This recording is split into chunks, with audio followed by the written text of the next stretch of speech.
champion. I got the heart of a champion, and I will not give up. Give up, why I've been fighting all my life just to get a little taste or a slice of that pie.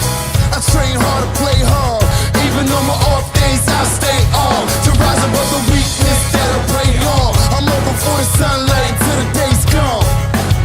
The early bird gets the craze, and the bookworm gets the brain, and I'ma get it all. And I've been waiting all my life, just for this one night, to show I can do it. So let's get to it. I got the heart of a champion. I got the heart of a champion. I got the heart of a champion. I will not give up. Hello, everybody, from a snowy Boston, Massachusetts. Welcome to the Clark Athletic Center. Today we got a doubleheader Little East action for you as the Beacons of UMass Boston take on the anchormen and anchorwomen of Rhode Island College. My name is Alex Barth. Steve Witkowski will be along in a bit for this one as we get ready for the Beacons' second conference game of the year. Snowing outside, so don't go anywhere. Get your hot chocolate, cuddle up by the fire. This is basketball all day for you on Little East TV and BeaconAthletics.com. Paris changed my life, and I got there through UMass. Those very specific seminal moments in Paris, the subway.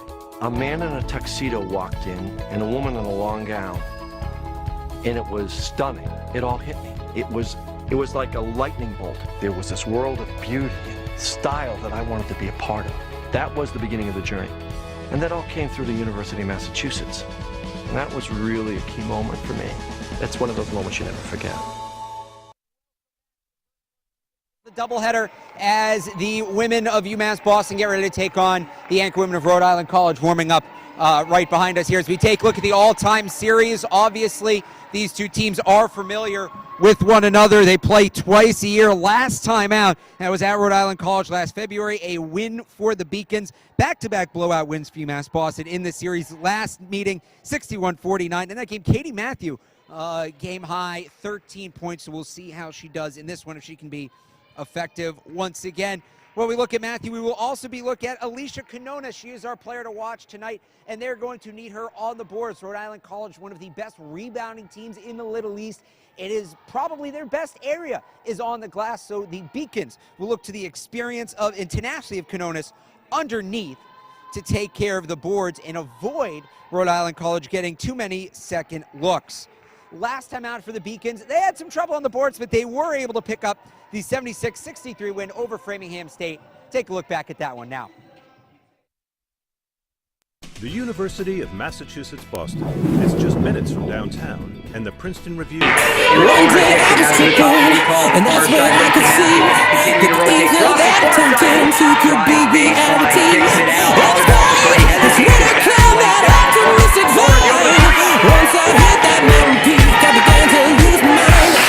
I don't need no sympathy. I don't need my mind. That's my life, that liberty.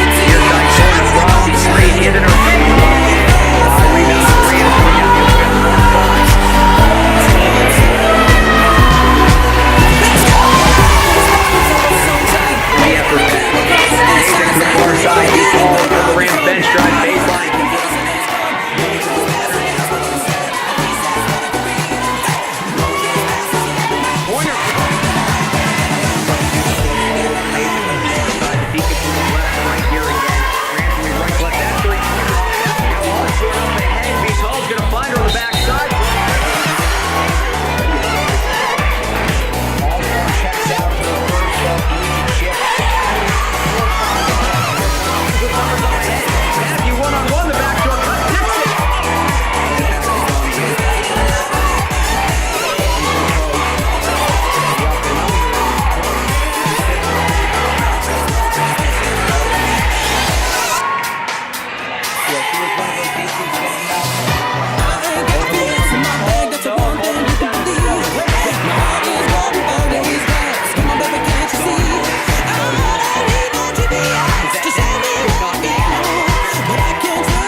Celebrate the soggy shoes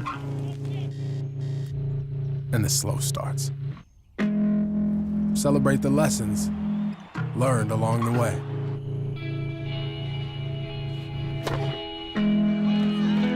These are the wins. Not the shiny nail-biting kind. These are the last a lifetime kind.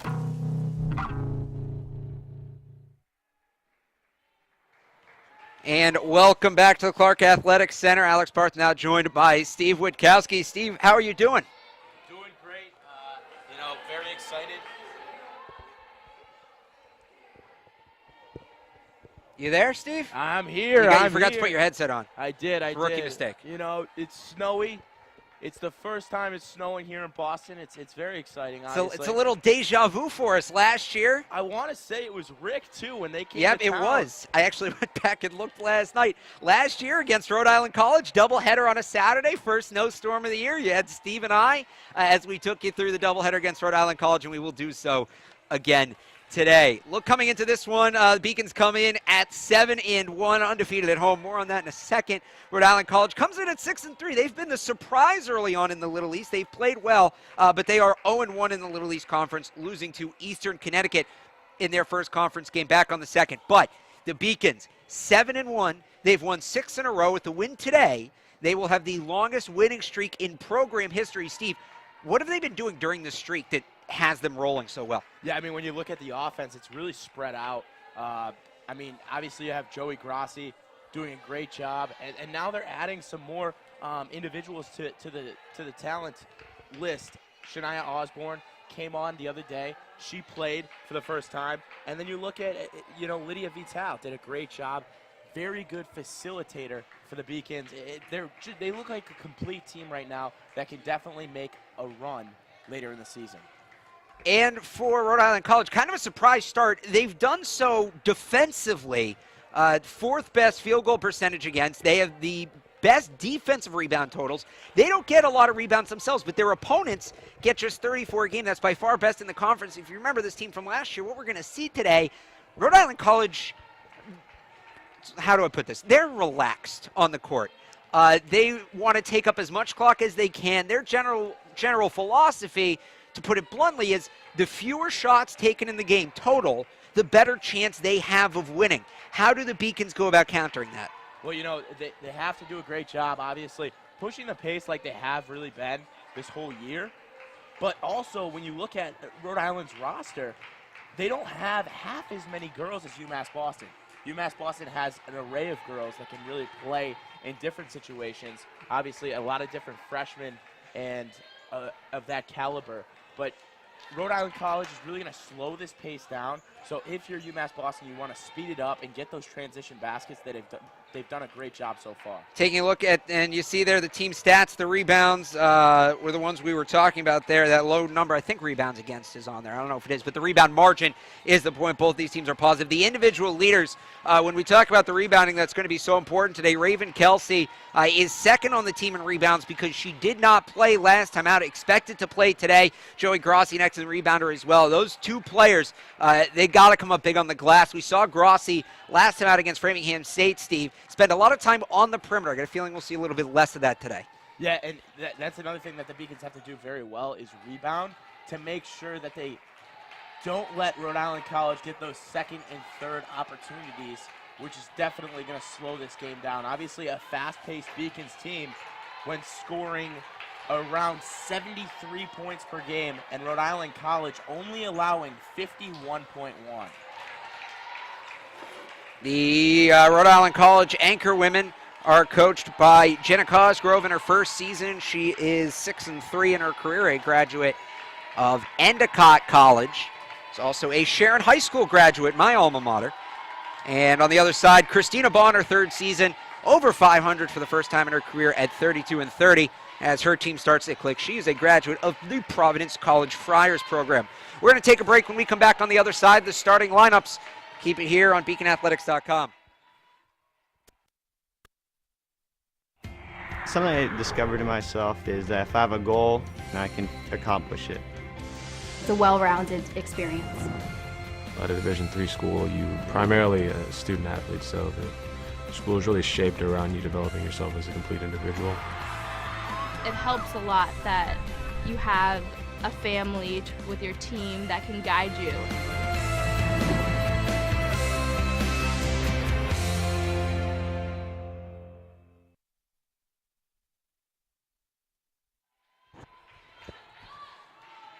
Welcome back to the Clark Athletic Center. Getting ready. Did that fix it? I'm trying to get Steve's headset going here. Hello. This is a live broadcast, folks. Some live broadcast, you know, it is what it is. A little behind the scenes. A little behind the scenes. We're trying to make it work for our fellows at home. All right, well, that's going on. The starting lineups first for Rhode Island College. Jordan Galvin is the starting point guard tonight. She had a great game last time these teams met last year, 17.6 rebounds. Jessa Rubera, Amber D. Cristofaro, Orelna Livermento, and Jessica Brelmayer, who killed the Beacons last year on the glass. She is a force underneath you have to deal with at 6'2". And for the Beacons, we'll let them introduce themselves.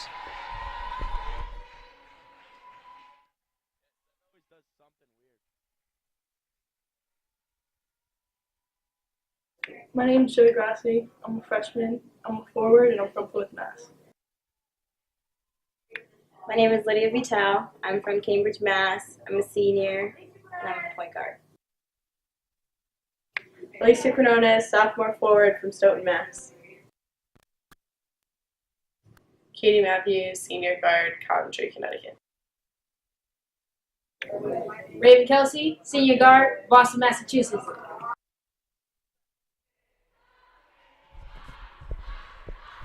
And is that up? Welcome back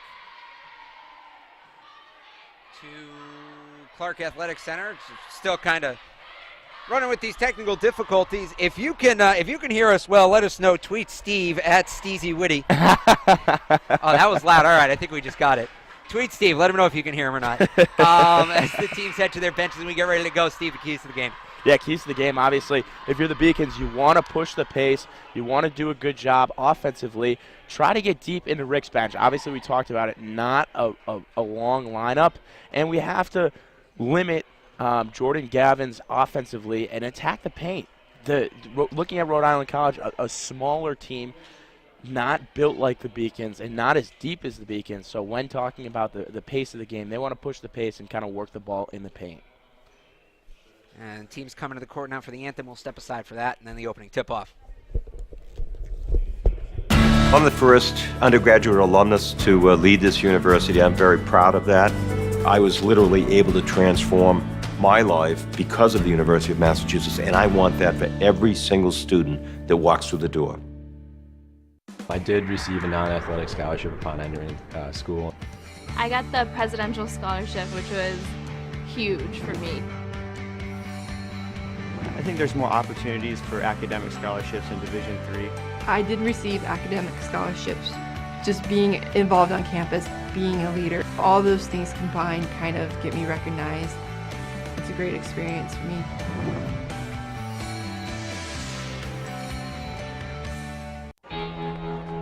Cheer for the stumbles.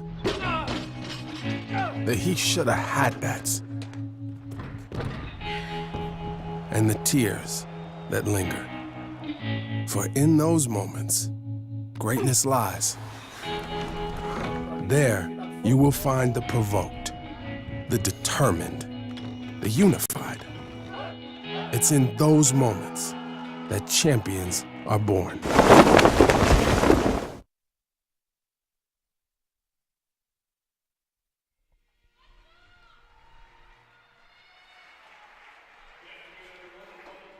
We get ready for the opening tip-off here. The Beacons, like we talked about at the top, trying to be the first team in program history to win 7 in a row. They are coming off of a win against Framingham State in a game they won 77-63. Joey Grassi had career highs in points and rebounds, 25 and 15 respectively in that game. And after getting off to a cold start, Megan Dixon finished with 19 points, including going 5 of 12 from deep. Rhode Island College coming in at 6-3, but they did lose their last contest to an under 500 Emmanuel team. That was back on Thursday. Gauvin had a double-double in that one, 15 points, 11 rebounds. The 11 rebounds a season high, but not a lot of scoring as of late, as we expect from this Rhode Island College team. Their last 4 games Scoring totals of 55, 55, 42, and 54. They average just 51 points per game on the season. That is 8th in the Little East, but they allow 51 points a game, which is best, 51-51, so their scoring margin is near, it's a decimal difference, but top and bottom in the conference, scoring versus scoring against. Yeah, and when looking at their defense, I mean, UMass Boston's offense, absolutely on fire. 13 three-pointers, tying a program record on Tuesday night against a very good Framingham State team. They were definitely no slouch over, looking to predicted to win the MASCAC. So looking at this Beacons offense, exciting right now. And you have Raven Kelsey. She didn't play last game. They are looking to come out here and absolutely dominate. Obviously, it's a conference game, and usually those are a little bit closer than any other game. So it should be interesting. But, look for the Beacons to really come out hot and come out with intensity on this snowy Saturday. I mean, you talk about conference games being close. I saw on the TV coming up here, BC's beating Duke by 10 right now. Yeah. Over at Conti Forum. Yeah, so and when you play in conference, I do play in the Little East with baseball, every game is closer than maybe a Tuesday, Thursday game. And looking at the opponent. Yes, exactly. And knowing the opponent, Rick likes to slow it down. So their last game against Eastern Connecticut State put up 60 and won by 17 because of the fact that they really know that Rhode Island College likes to slow it down, so you play against that. It's not like Elms College or Manhattanville, which they really don't know that, and they only put up 41, 43 points. The other thing that could help the Beacons, we talked about this at length last game, but it's worth mentioning, Shania Osborne finally back from the knee injury. She saw her first action earlier this week. She's dressed today. It looks like she'll play. How many minutes, we don't know, but a good player, good post player you can use to control the tempo. Yeah, and definitely gave options to Grassi too, because of the fact that she gave her she let her be open a little bit because of the presence that she has on the floor. Rhode Island College wins the tip. They will move right to left as we start across your screen in their maroon jerseys with the gold trim. The Beacons moving left to right in their white uniforms. And as you can see, they're really slowing the pace down. Into the post, the fadeaway, no good. That came with 8 seconds left on the shot clock. And you won't see them shoot much with the shot clock over 10, at least early on. And you weren't here for Thursday's game. Thursday's game, nothing would go in the basket for UMass Boston men's basketball. And it was a 28-1 first quarter, about 8 minutes in. Oddly enough, I was down working UMass Dartmouth game, and everything was going in. Both teams were shooting over 50% well into the second half. Yeah, a little more exciting as an announcer if shots are falling. It was a great game. UMass Boston was up 17. Roger Williams. UMass Dartmouth, UMass Dartmouth, sorry, was up 17. Roger Williams came back to tie it in the second half. Got a late and one. UMass Dartmouth did to win. Little East basketball, it's an exciting brand of basketball because you have so many teams that play so many different ways. You get a little bit of everything around this conference. A minute in, still no score. It's Govan at the top. She tries to kick it into the paint. It's turned over. She was looking for Livermento. Beacons coming up the other way. Vital to the far near side wing. Kicked back up by Quinones into the far side corner. Matthew back up to Vital. She'll reset the play with 18 on the shot clock. Quinones, they're going to give her space. She elects not to shoot it. Just 11% from deep this year. A foul away from the play. It's going to go against the Beacons, the first foul of the game. Yeah, against Katie Matthew, that's a tough foul. Really trying to push the pace, and it looks like they just don't have a rhythm. Obviously, Rhode Island College playing Quinones pretty well, not giving her, letting her take the shot outside, which you said, she's only 11% on the field. Di Cristofaro over to Brielmayer. I got some names on this team. Inside to Brielmayer, off the glass. That was just a matchup that Lydia Vital was never going to win. 6-2 against 5-1. Yeah, and they're going to work it into her, obviously playing a little slower pace basketball. They're going to work it inside and see if they can't get an easy lay-in for her. Matthew to the near side wing. Kelsey. One dribble, gives it back to Matthew, sets the screen. Matthew looking into the post to Grassi, doesn't have it. Gets it out, going to take the three. Quinones, it rattles around and misses. And the Anchor women get the rebound, leading 2-0, 7:44 to go in the first quarter. To the far side wing, the drive, the floater, no good. Rebound Kelsey. She's going to bring it up herself across midcourt. Has Quinones up ahead. It's off her fingertips. She's able to gather it as she heads to the court, kicks it out. And Lydia Vital will set up the offense here. 18 seconds to shoot. Quinones drives baseline, kicks it out. Matthew around to Kelsey. She gets an open look at a three, takes it, put too much on it. It's no good. Yeah, and Grassi still hanging at top of the key, not really doing much for rebounding. I mean, you see in the paint, absolutely no Beacons really going for the ball right there. Interested to see how they keep her at the top of the key.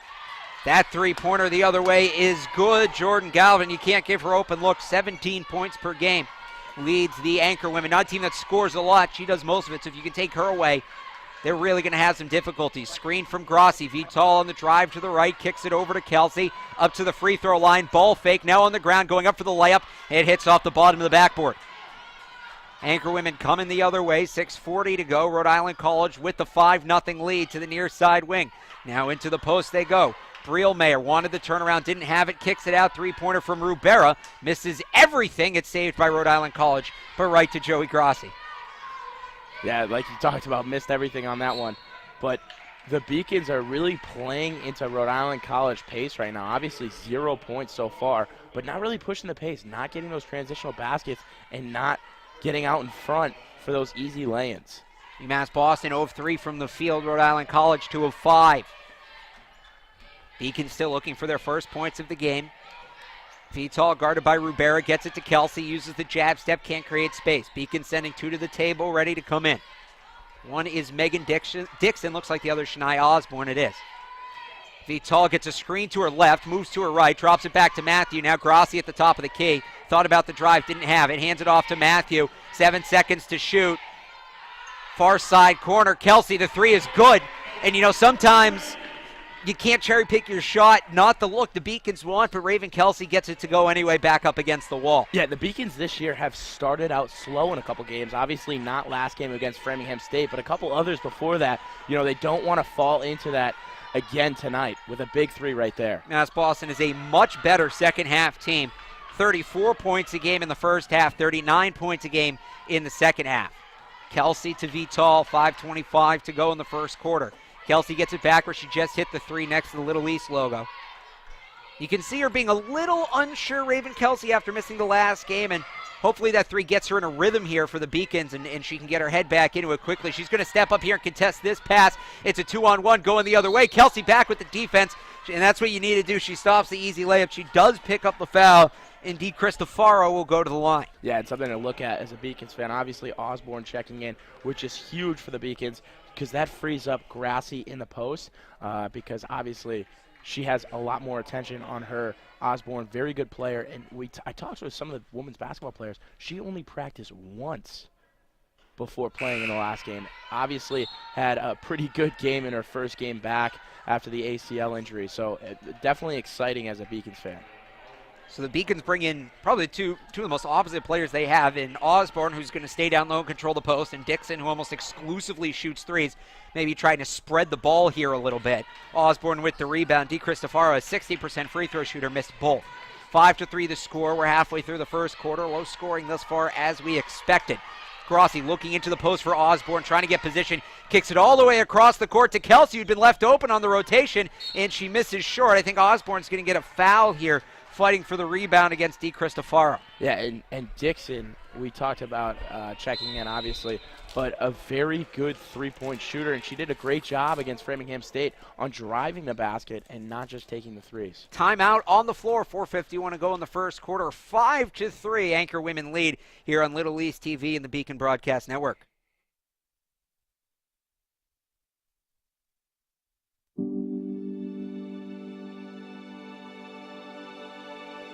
What separates UMass Boston from other schools is the fact that a large percentage of students commute.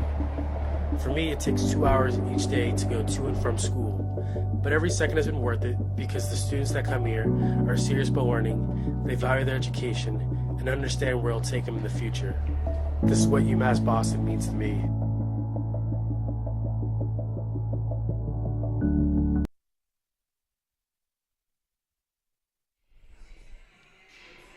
And welcome back. Alex Parr, Steve Witkowski with you from the Clark Athletic Center. Steve, I think next year they need to schedule Rhode Island College as early in the year, as late in the year as possible, because this is 2 years in a row they've come here to a snowstorm.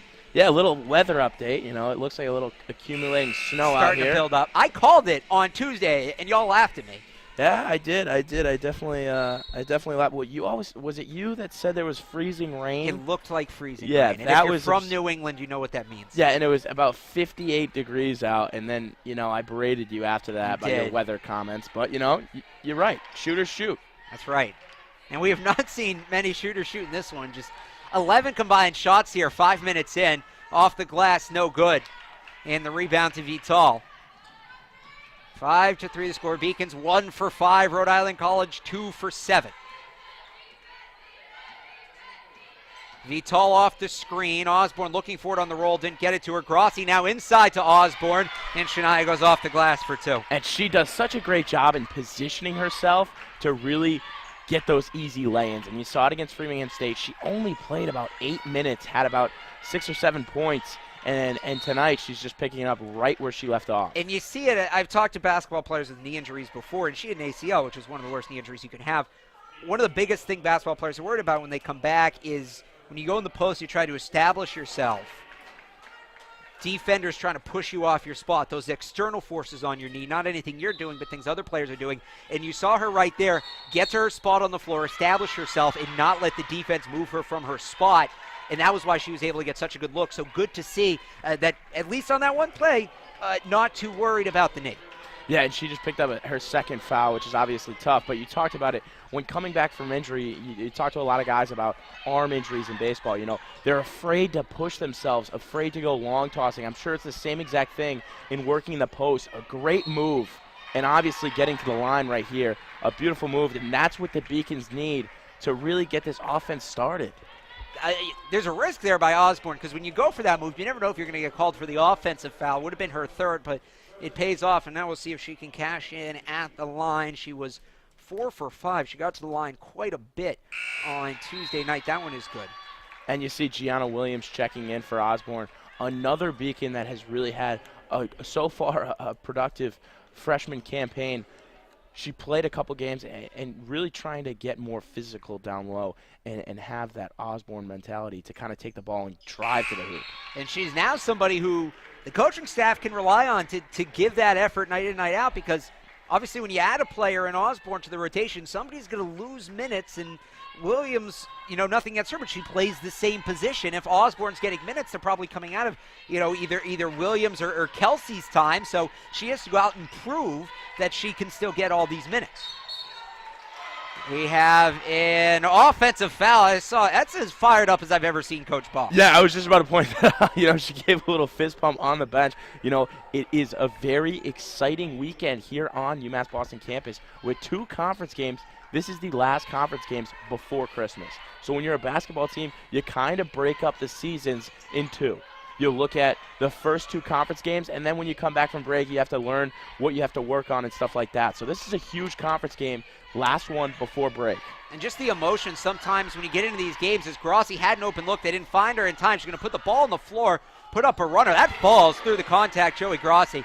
When you get into these low-scoring games, especially when you're missing a lot, the emotions rise. There's this level of suspense, and you saw it break through a little bit there. The human side of coaches. Brooke Young on the wing, the freshman into the game for the first time. Kicks it down baseline, drive steps through the defenders. That's a nifty little move right there from Liveramenta. Yeah, because exactly what Rhode Island College wants at the end of the game is they wanted a 1-possession, 2-possession game. And the Beacons don't want that. They want to push the pace and really dominate this game. And so far, Osborne has 4 of the 9 points, and she was only out there for two minutes. Dixon, a long 3, no good. Raven Kelsey almost came in and grabbed that rebound over the back of Jordan Govan. It goes out of bounds, but you appreciate the hustle right there. With 2:26 to go in the first quarter, Beacons leading 9-7.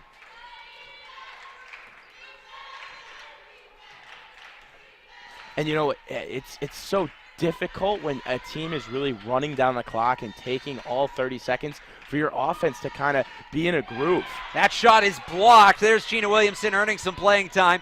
Vital up the floor, kicks it to the backside to Dixon. One dribble to the basket, no. Rebound ripped away from Grossi. Now Rhode Island College is going to run. playing the Beacons game here. Start, stops, defense catches up. Beacons wanted to travel. Rhode Island College going to kick it out for the 3. No good. Offensive rebound. It's going to go out off the Beacons. That was Ornella Liveramento making all that happen. Yeah, and obviously I thought she walked a little bit from up here. I was kind of, I don't know if we have a replay, but definitely, nope, not tonight. But definitely looked like she walked a little bit. Liveramento guarded by Grossi at the top of the key, steps back, resets the offense, 22 to shoot, 1:42 to go in the quarter.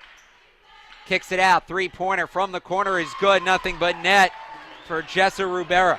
And Rubera did a great job last year behind the arc, and she's really keeping this team in right now with that three-pointer. Senior from Newton, Massachusetts in her final year.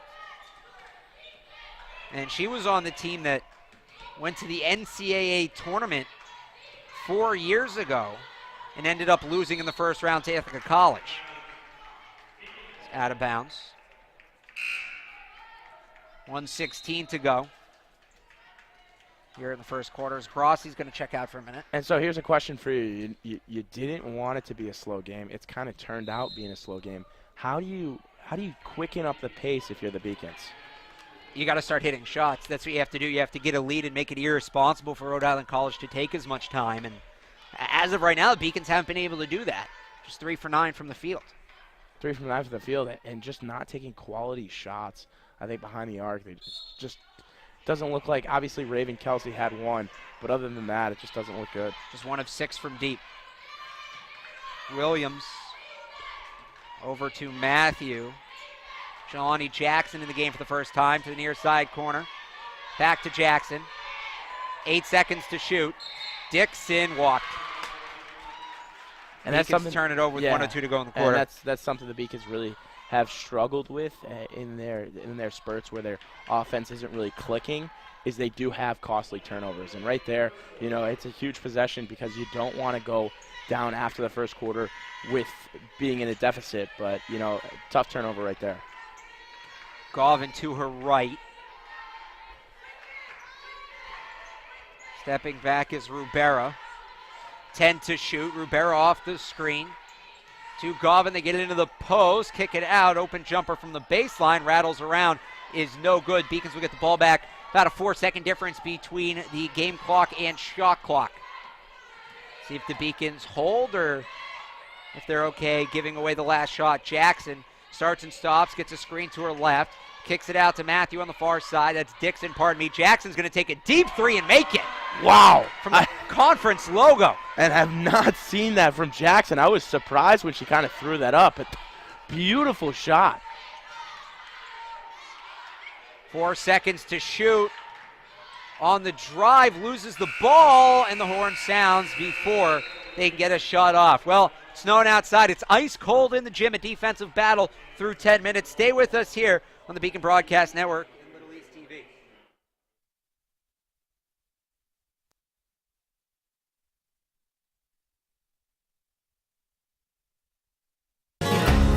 The 5-campus UMass system is the university that educates the workforce of Massachusetts. We recognize that we are truly here for a reason, and that recognition inspires us and drives us every single day.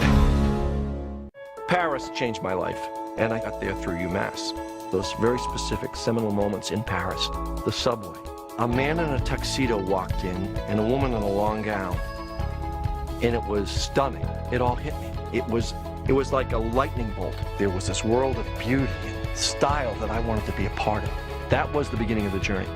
And that all came through the University of Massachusetts. And that was really a key moment for me. That's one of those moments you never forget. Welcome back to a snowy Boston, Massachusetts. Snowy outside. It's nice and warm inside. Yeah, we talked a little bit about it. I mean, I'm going to bring it up. I'm a baseball guy. What are your thoughts on the Giancarlo Stanton trade to the Yankees? I mean, I'm not pleased about it. I was yelling about it all morning for one of my other jobs, but what I think as a baseball fan, I disagree with the fact that there can be super teams. I mean, you look at the Cubs, absolutely dominant, weird stuff happens in baseball. They don't make it back to the World Series last year. I don't know. In that bandbox, there's no way that team doesn't win, 60% of its games at home, at least. 60% of its games, but it matters in the playoffs. You look at the Red Sox this year, they absolutely dominated, didn't do anything in the playoffs. That's because they're not a good team, which nobody seems to realize. So we start the second quarter here, Beacons 14, and I am a Red Sox fan saying that. Beacons 14, Anchor Women 10. And we have a foul on the floor. Rhode Island College moving right to left. The Beacons moving left to right. It was a cold first quarter if you're just joining us. UMass Boston was 5 of 12 from the field. Rhode Island College 4 of 12. The only real offensive life we saw was that deep three-pointer. Yeah, and Gianna Williams doing a great job getting the offensive rebound and putting it back for 2. The Beacons need more of that in the second half. 14-12 as they get 2 more.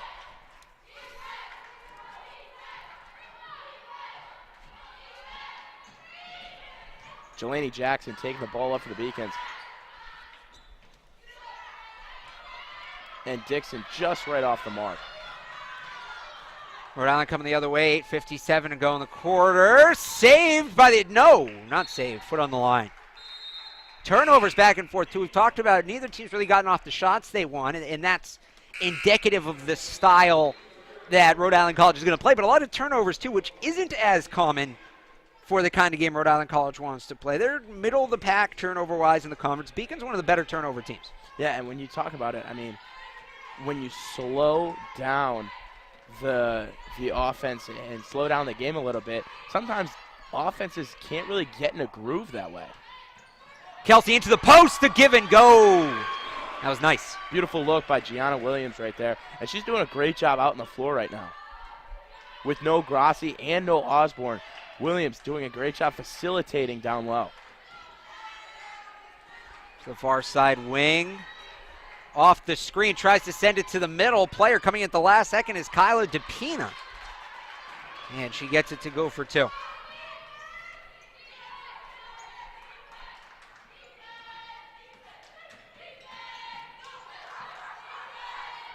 Over to Mazyck, now up to Kelsey.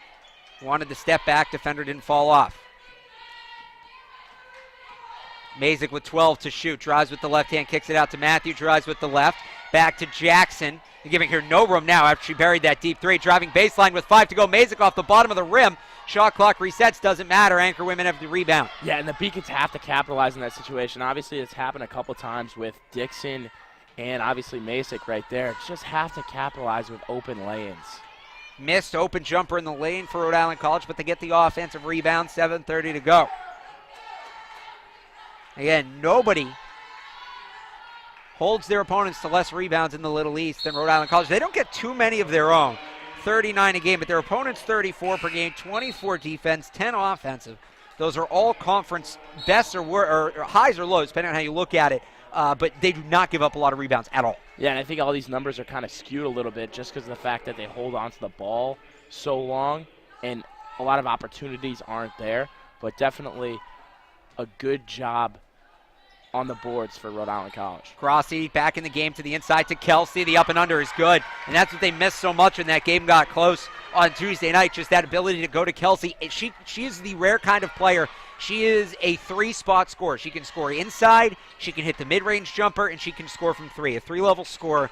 And maybe, Joey Grassi a bit, but as a freshman, you still don't totally know. Raven Kelsey, the only real three-phase scorer on the Beacons. I think she's developed her game, especially in the last 2 years, when there wasn't a lot of offense on the Beacons, when they didn't have all these freshmen and different transfers that kind of came in and are so good offensively. She had to develop her game to be that type of scorer.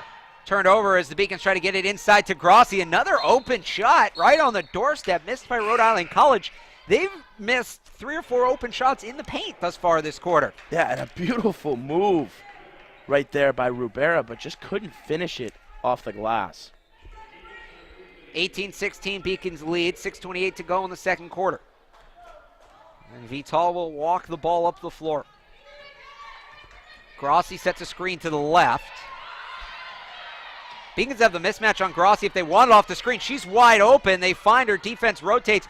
Grossi driving on the left side, gets it to go. And that's something that she can really do. She can hang outside the perimeter and drive the basket and pass the Rhode Island College for an easy lay-in, easy two. Beacons are starting to get their offense going just a little bit. Timeout on the floor. UMass Boston 20, Rhode Island College 16. Keep it here. You're watching women's basketball on Little East TV and the Beacon Broadcast Network.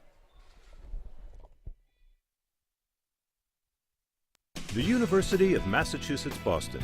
It's just minutes from downtown, and the Princeton Review calls it one of the best values in the country. A nationally recognized institution of academic excellence and research, UMass Boston offers more than 150 undergraduate and graduate programs, 16 Division III sports, and more than 100 student organizations. To learn more about the opportunities waiting for you at UMass Boston, visit in person or online.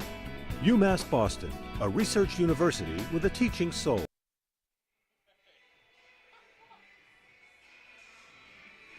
And welcome back to the Clark Athletic Center. 6:07 to go. Beacons 20, Rhode Island College 16. I noticed Coach Boggs, the one who actually called that timeout after a team went on the run. Why would that be, Steve?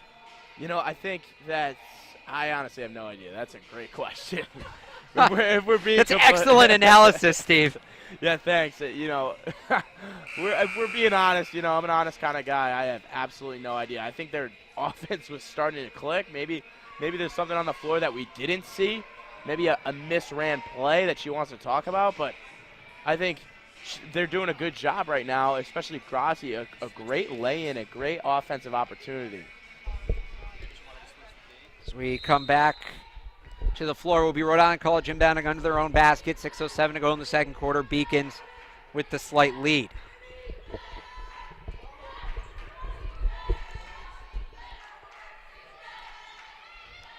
From the free throw line, the drive off the one dribble, no good. Another offensive rebound here for Rhode Island College. That is their fourth.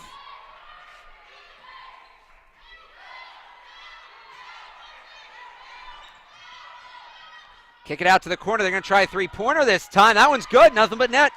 Yeah, Brooke Young, the freshman.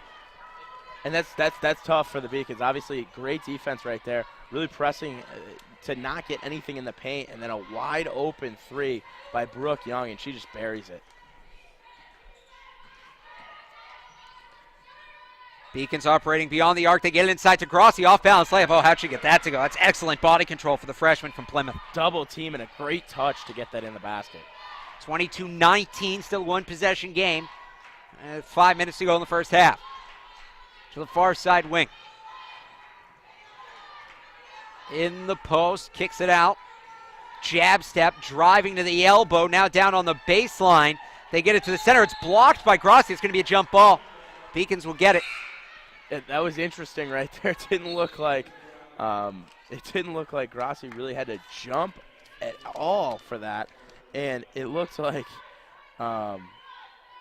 Brimmeyer just didn't use any vertical ability that she has, and she just kind of stood there and just accepted that it was going to be the jump ball. Brillmeyer 6'2", Grossi 6 foot, so was some ability to contest that shot. Brillmeyer's the second biggest player on the floor tonight. It's Sarah St. Cyrin for the Beacons, who doesn't play every game. We may see her listed at 6'3". It's turned over. It's going to be an open look at the basket for Vital. Kicks it off the glass. Oh, too much. Offensive rebound from Mazyck, though, keeps it going. And that's what the Beacons have to do. If they converted on those open lanes that they've really had, I mean, I think they'd be up 9-10 points right now. Both teams at times have missed relatively open shots in close. Kelsey tried to step back. Defense couldn't get away. Gets it to Mazyck. To Vital in the corner. 7 seconds to shoot.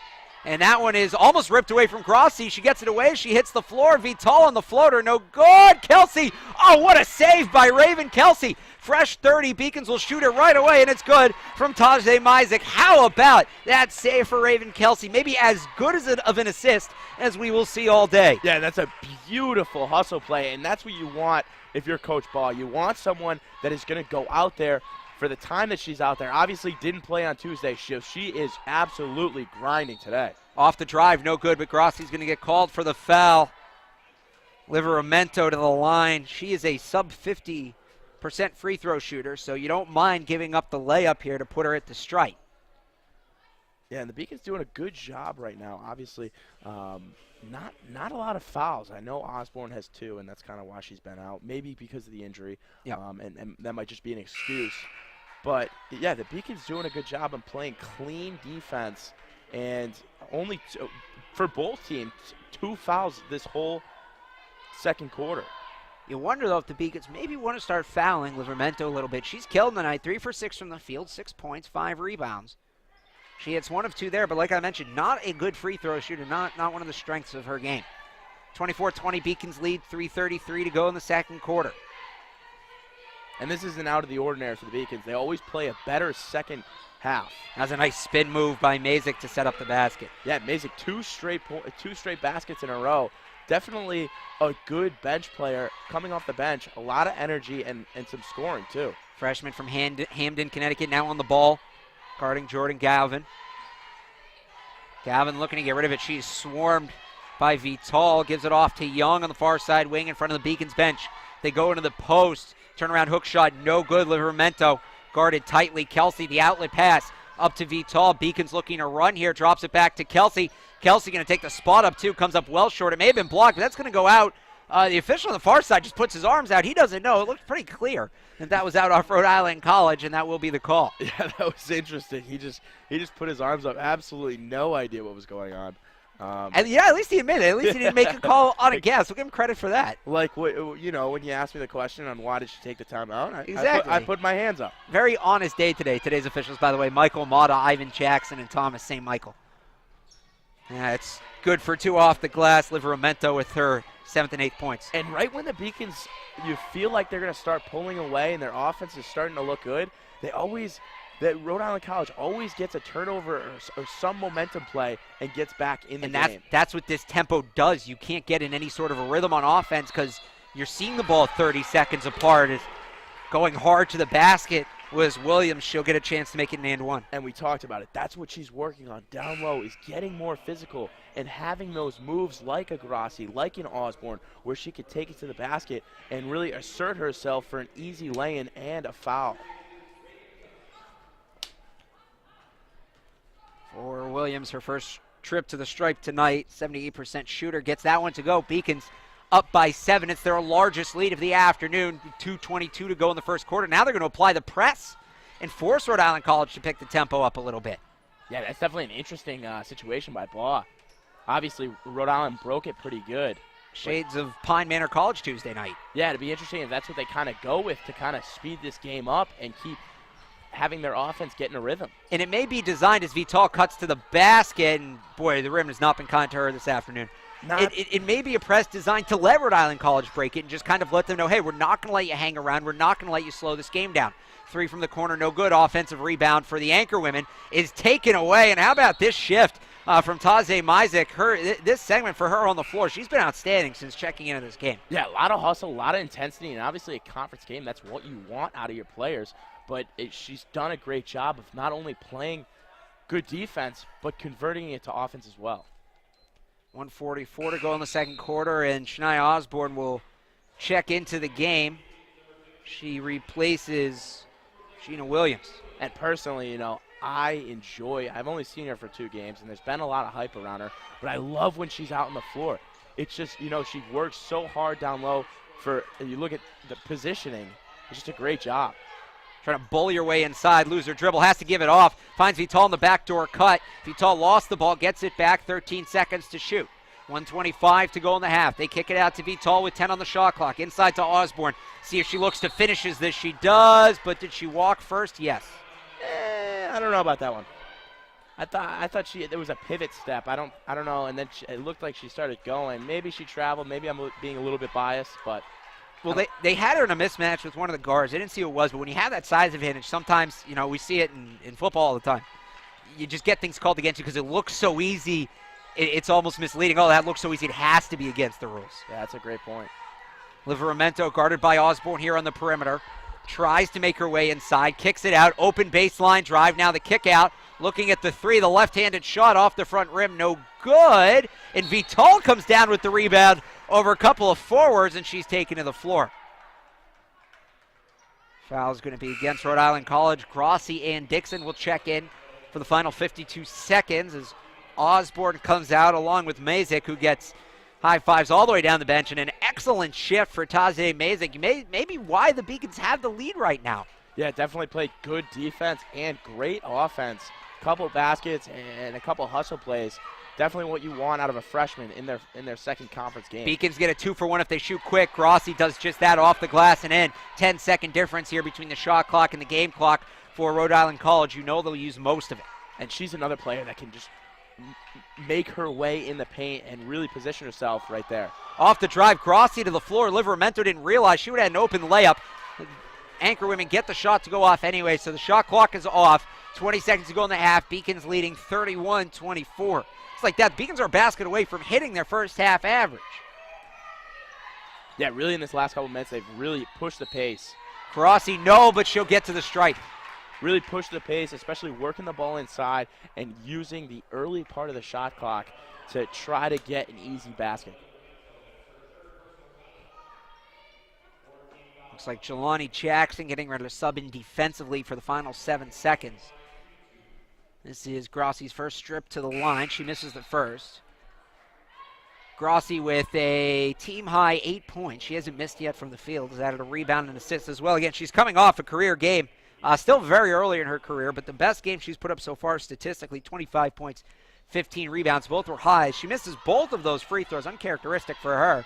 Rhode Island College coming the other way. 3 seconds to the deep three-pointer is going to come up well short, and that will do it for the first half of play. The Beacons will go to the locker room with the 31-24 lead. Keep it here. We'll be back on the other side with head coach Christina Baugh. Don't go anywhere. Celebrate the soggy shoes and the slow starts. Celebrate the lessons learned along the way.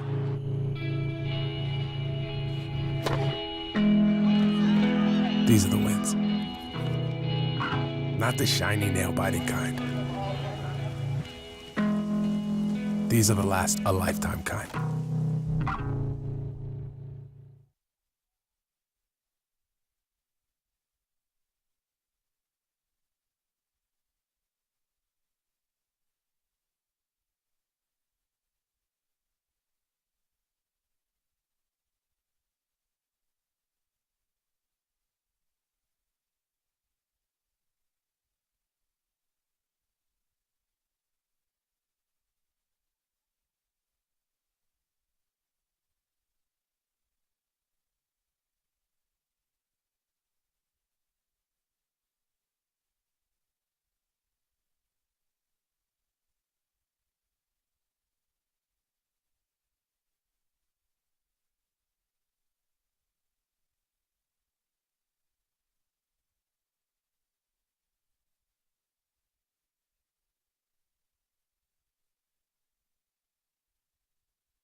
Something I discovered in myself is that if I have a goal, I can accomplish it. It's a well-rounded experience.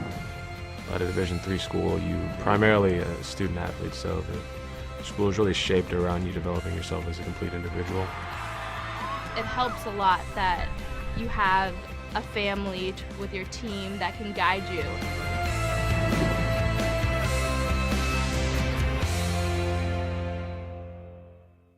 I'm the first undergraduate alumnus to lead this university. I'm very proud of that. I was literally able to transform my life because of the University of Massachusetts, and I want that for every single student that walks through the door. I did receive a non-athletic scholarship upon entering school. I got the presidential scholarship, which was huge for me. I think there's more opportunity. And we're back with Coach Baugh. Coach, they really tried to slow the game down on you there in that first half. Second quarter, you guys got the tempo up a bit. What do you need to do to play this game at the pace you want to play? We got to defend ball screens right now, and we got to rebound the ball a little better. We got one person on each shot offensively trying to get another rebound, and it's got to grow. It's got to go to 3 people every time if there's a shot. I think we're doing okay right now, but, you know, helping the helper is something we also have to improve on right now. Tahjai Mazyck was a real spark plug for you guys there in the second quarter. She put together an impressive stretch. Yeah, you know, rip through and try to make extended layups. And I thought she did a really good job of that, and she's sitting down and defending. You know, we preach defense leads to good offense, so we got to defend for another 20 minutes. Now that Shania's back and you're starting to work her more into it, does she have a minutes limit, or will you use her as you need her? Doesn't have a minutes limit. She's got into foul trouble. So, you know. But, no, looking forward to seeing what she can do in the second half. Thank you very much, Coach. Good luck in the second half. More halftime analysis coming up right after this.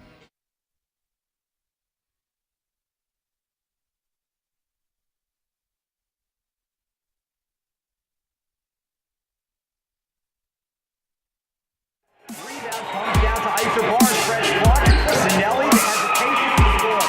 From Mitchell to Mitchell, gets it by the defense, has a run at the basket, the backdoor pass. Kicks it out, long two, no good offensive rebound, this time, to retain it. Now they have Mitchell over to the post, that's the other. Almost take rally by Collins, but create an open look for the Beacon. Finishes the Beacons, they're going to quickly turn it to the Mitchell puts it off.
Welcome back to the Clark Athletic Center. Anything that stood out from that interview for you, Steve? I'll let you pick that apart.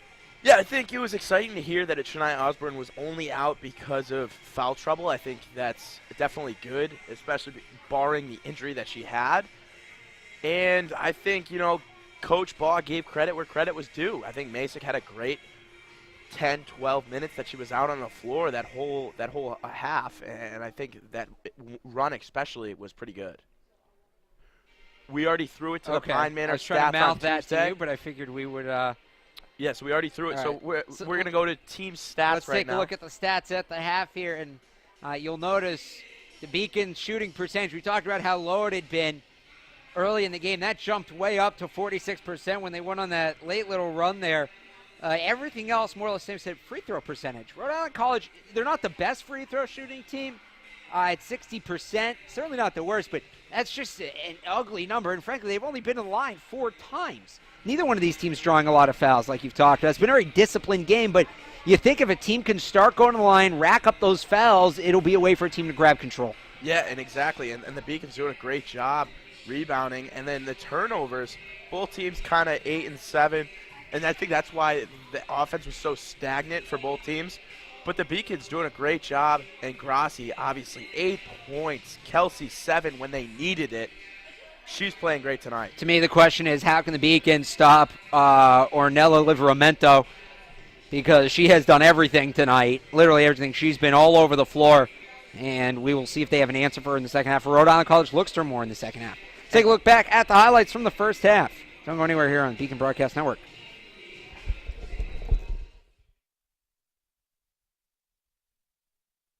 All right there. Interested to see how they keep her at the top of the key. That shoot. Far side corner. Kelsey, the three is good. 1:42 to go in the quarter. Kicks it out. Three-pointer from the corner is good. Nothing but net for Jessa Rubin. Out to Matthew on the far side. That's Dixon, pardon me. Jackson's going to take a deep three and make it.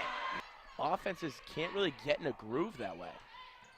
Kelsey into the post to give and go. That was nice. Beautiful. Beacons operating beyond the arc. They get it inside to Grassi. Off balance layup. Oh, how'd she get that to go? That's excellent ball. Floor Vital on the floater. No good. Kelsey. Oh, what a save by Raven Kelsey. Fresh 30. Beacons will shoot it right away. That's what this tempo does. You can't get in any sort of a rhythm on offense because you're seeing the ball 30 seconds apart.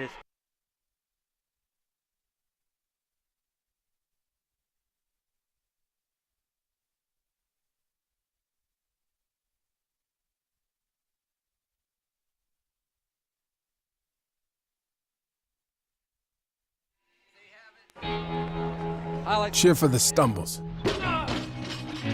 The he shoulda had that's. And the tears that linger. For in those moments, greatness lies. There you will find the provoked, the determined, the unified. It's in those moments that champions are born. Moving from Turkey, it was a rough journey for me because when you don't really speak the language that well and when you don't really fit in the crowd, it's very easy to disappear. But I decided not to give up, and UMass helped me. The University of Massachusetts Boston, with its scenic oceanfront campus, easily accessible to downtown Boston, is recognized as a model of excellence for urban public universities. 16 NCAA Division III sports are part of the more than 100 student organizations that create an engaging campus life in America's biggest and best college town. UMass Boston, Boston's urban public research university for the 21st century. Division III allows you to give yourself to other things. Having that free time allows me to pursue the things that I want to pursue. Division III athletics affords students the opportunity to, engage in the other interests in their campus and in their lives outside of that sport. It allows you to just be able to do everything you want to do. I wouldn't change it for the world.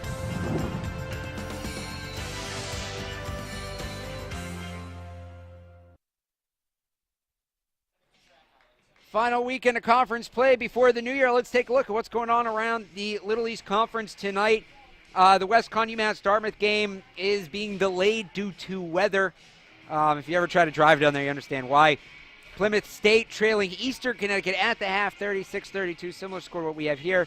And a low-scoring one up in Maine. Keene State leading Southern Maine 24-21. Well, last weekend, UMass Boston hosted an indoor open for track and field. Let's take a look back at that.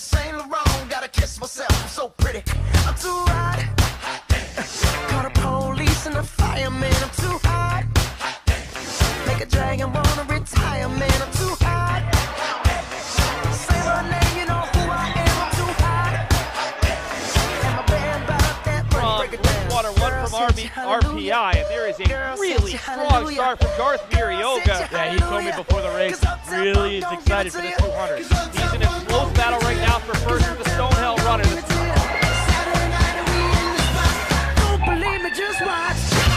it's a clean start across the board.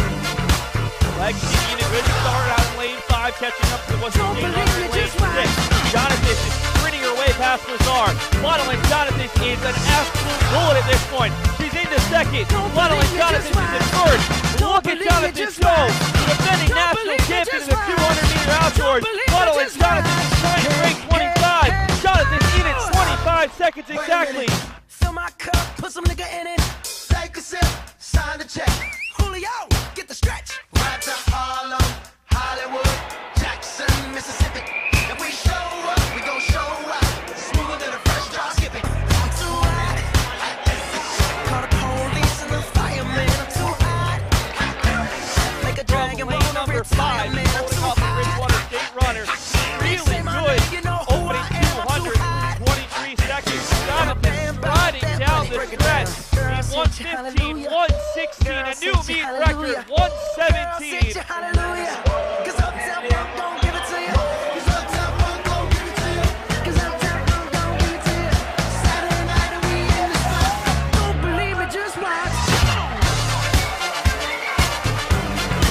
Burns is currently sitting in third. It's Bentley first for the first 200 meters. Stonehill 2 and Olivia Burns looking very calm in third overall. Lexi Bean into third. It's going to be Stonehill 1, Bentley 2. UMass Boston just ahead of Bridgewater State and RPI. Here goes Jonathan. Already has won the 200 to 500. Running in her preferred 400. And Jonathan is going to take the lead. UMass Boston into first place. The pressure will be on Ashley Hernandez as Jonathan tries to give Hernandez a large lead. Hernandez down into the final stretch. Stonehill just behind. Ashley Hernandez grimacing, and she'll cross the line in first. Stonehill second. Back for the second half here from the Clark Athletic Center. Thanks for joining us, Alex Barth, Steve Witkowski, bringing you this one. It's been a close one thus far. Beacon start out with the ball here, leading 31-24. UMass Boston moving right to left across your screen. They are in their home white jerseys. Rhode Island College is the visitor. They are moving left to right in the maroon with the gold trims. We have a foul on the floor. Just want to remind everybody, this is game 1 of our doubleheader, approximately half an hour after the conclusion of this one. UMass Boston's men's team will take on Rhode Island College. And Steve, we've talked at length about defense in this one. They'll more than make up for the lack of scoring in that in the we'll call it the nightcap. It's a 4 o'clock game, but the nightcap. Yeah, definitely. Obviously a snowy Saturday, but definitely going to be an exciting one with. It's always exciting when it snows, Steve. With points per game for their defense for Rhode Island College, they usually let up 81, and UMass Boston, their offense, I mean, struggling as of late, but 66. I think they're definitely going to get it going today. Well, they started to get it going against Pine Manor, and they had some trouble on Thursday against a very good Tufts team.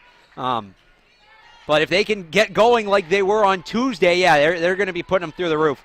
A very tough team. Ooh, say that 4 times fast. Tufts team. Tufts team, yeah. But, yeah, so anyways, a couple of their point guards were out. So it'd be interesting if they get those individuals back.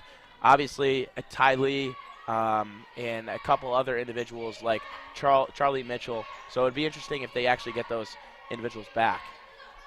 Vital with the ball, 15 seconds to shoot, a minute in, still nobody scored this half. 31-24, Beacon's lead. Grossi with the screen. Vital, the scoop layup, no good, and the rebound comes down with Livramento.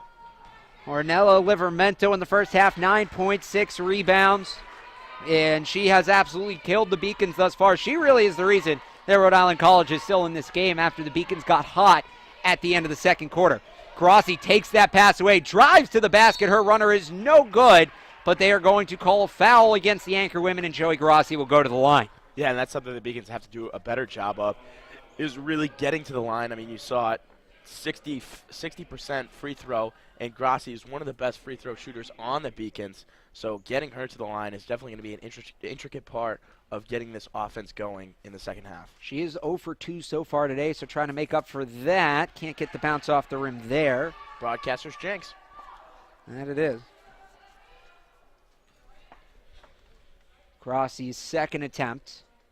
And she finally gets one to go there. So 1 for 4 from the stripe, but she makes it a 32-26 game with 8:25 to go in the third quarter. To the top of the key in Gauvin. Over to the far side, now down inside. Liveramento working through the double team. It's blocked by Grossi, and Vital picks it up, bobbled it a little bit, but kept the ball in bounds. Running the floor, gives it to Matthew in front of the Beacons bench. Now they drop it back. Underhand layup, no good. It looked like that ball slipped out of the hands of Alicia Quinones. Now the ball's loose on the floor. Who's that going to be out off of? It will stay with the Beacons. And that was a slow point by the official. Yeah. A lot of suspense. A little bit of drama. Lydia Vital, a little slow to get up. She has gotten absolutely beat up in this game. She has really taken the physical brunt of Rhode Island College. They lobbed that one right to Liveramento, who read the Joey Grossi cut perfectly. Rhode Island College will go the other way with just under 8 minutes to go in the third quarter. Three-pointer, far side wing is good. Jordan Gauvin, don't let her get hot. 1 for 3 in the first half, 1 for 2 from deep, but she knocks down her first shot of the second half there. And that's something that Beacons have had a tough time tonight, is really guarding that three-pointer all of the time. They really gave up some open looks, and right there resulting in 3 points. In the post to Quinones, no good. And after Rhode Island College cuts it to a one-possession game, the Beacons' perhaps two best players from that first half, Shania Osborne and Tahjai Mazyck, head right to the table, ready to come in. Left-handed drive. Kick it out. Mid-range 2, misses everything. Raven Kelsey gets the rebound. Vital run. She had Matthew up ahead all alone. Didn't see her. Yeah, Matthew does a great job of getting up the court. Kelsey will look at a pull-up 3. No good. Rhode Island College coming down the other way. Three-pointer from the Rick misses. And you can see UMass Boston really dominating the rebounds here in the second half. Vital on the drive. She lost control. No, it was knocked out. So it will stay Beacons ball as Osborne and Mazyck come into the game. They will replace Matthew and who's the other one going to the bench there? It's Quinones.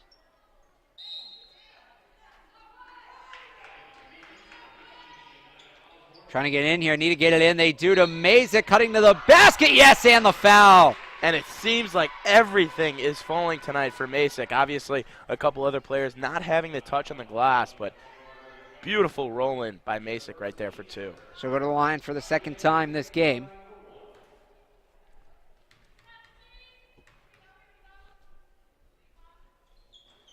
And she can't complete the end one. 34-29, 6:40 to go in the third quarter.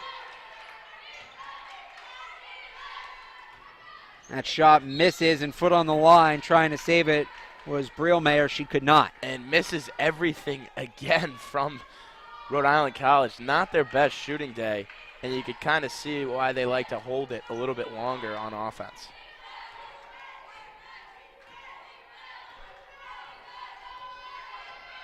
Mazyck, the freshman.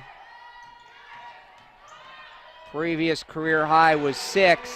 With a lay-in right there. She has tied that, now breaks it up to 8 points. So a career high for the freshman from Hamden, Connecticut. 6 minutes to play in the quarter. The drive is good. Boy, Liveramento, there's just no answer right now. Yeah, right now you have to, as a Beacons defender, you know, they have to do better on her. And, you know, this game would definitely be out of reach if she was not on the floor for Rhode Island College. 11 points, 8 boards, 4 assists. Kick to the far corner. Kelsey tries the drab step. Now she's going to drive, leaves it back for Grossi. Grossi working on a Liveramento. They're going to call a foul on the Rhode Island College sophomore. And she's now starting to pick up some fouls. Yeah, the team is as well. 4 fouls in this third quarter, which will put the Beacons in a great position to get to the line a little bit more. And 4 on Ornella Liveramero, so she has to check out with the Beacons up 5:38. Surprised they left her in with 3 when they did. And now's a chance for the Beacons to extend their lead. Rhode Island College's best player is out of the game. Yeah, and Rhode Island College's head coach just went up to her and very upset, obviously knowing that she was the only offense for Rhode Island College tonight. Mazyck with the finger roll. Boy, she's feeling it right now. 10 points. First time in double digits. Yeah, and sometimes as a freshman, you just need that confidence booster. She looks really good driving to the basket right now. Team high 10 points. Margaret McCaffrey comes into the game. That one's turned over. Mazyck on the spot. Halfway through the third quarter, Beacon's up 7, tied for their largest lead of the afternoon. And talking about, I think this is the deepest Beacons team I have ever seen in my 4 years here. Vital finally gets one to go on the layup. Boy, the lid had been on the basket for her throughout this game. She was 0 for 4 coming into that. I mean, talking about the 5 individuals on the court, you have Matthew on the bench, Quinones on the bench, Jelani Jackson, Dixon. I mean, these are all players that could seriously start for anyone in the Little East. Galvin for 2 off balance. Gets it back to 7-point game, 40-33, 4:24 to go in the third quarter. I think this is the deepest Beacons team that I've ever seen with the best height as well. Well, it helps when they have quite a few 6-footers in Sarah St. Cyr at 6'3". Three-pointer as a heat check for Mazyck. And a foul is going to be called against Joey Grossi. So now you could argue each team's most valuable player in foul trouble. Grossi picks up another. We have a timeout on the floor. 4:08 to go in the third quarter. Beacons lead by 7, 40-33. You're watching Little East TV in the Beacon Broadcast Network. I'm a Division III student athlete, and I know how powerful words can be. The term gay doesn't mean stupid, lame, or less than. So I pledge to speak up if I hear the term gay used in a derogatory way or any other homophobic terms. If you can play in Division III. I'm a Division III student athlete, and my teammates unconditionally accepted me as part of their family. So now I pledge to do the same for others. If you can play in Division III.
Four minutes to go in the third quarter. Beacons lead by 7. It's tied for their largest lead of the night as Ornella Livramento is out of the game with 4 fouls.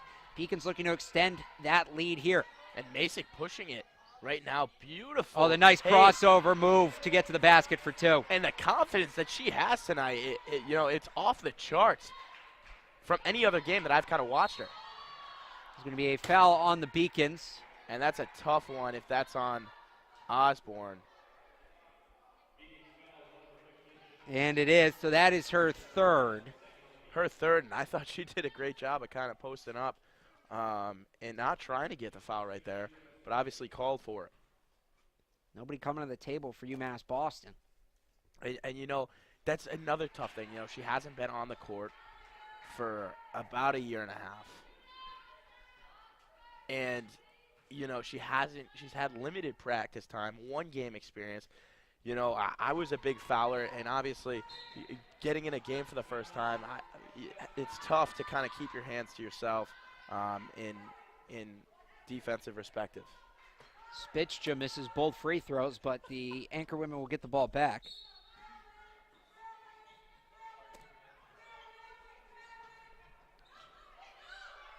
Open 3, look in the corner for Young. She got fouled, and she gets it to go.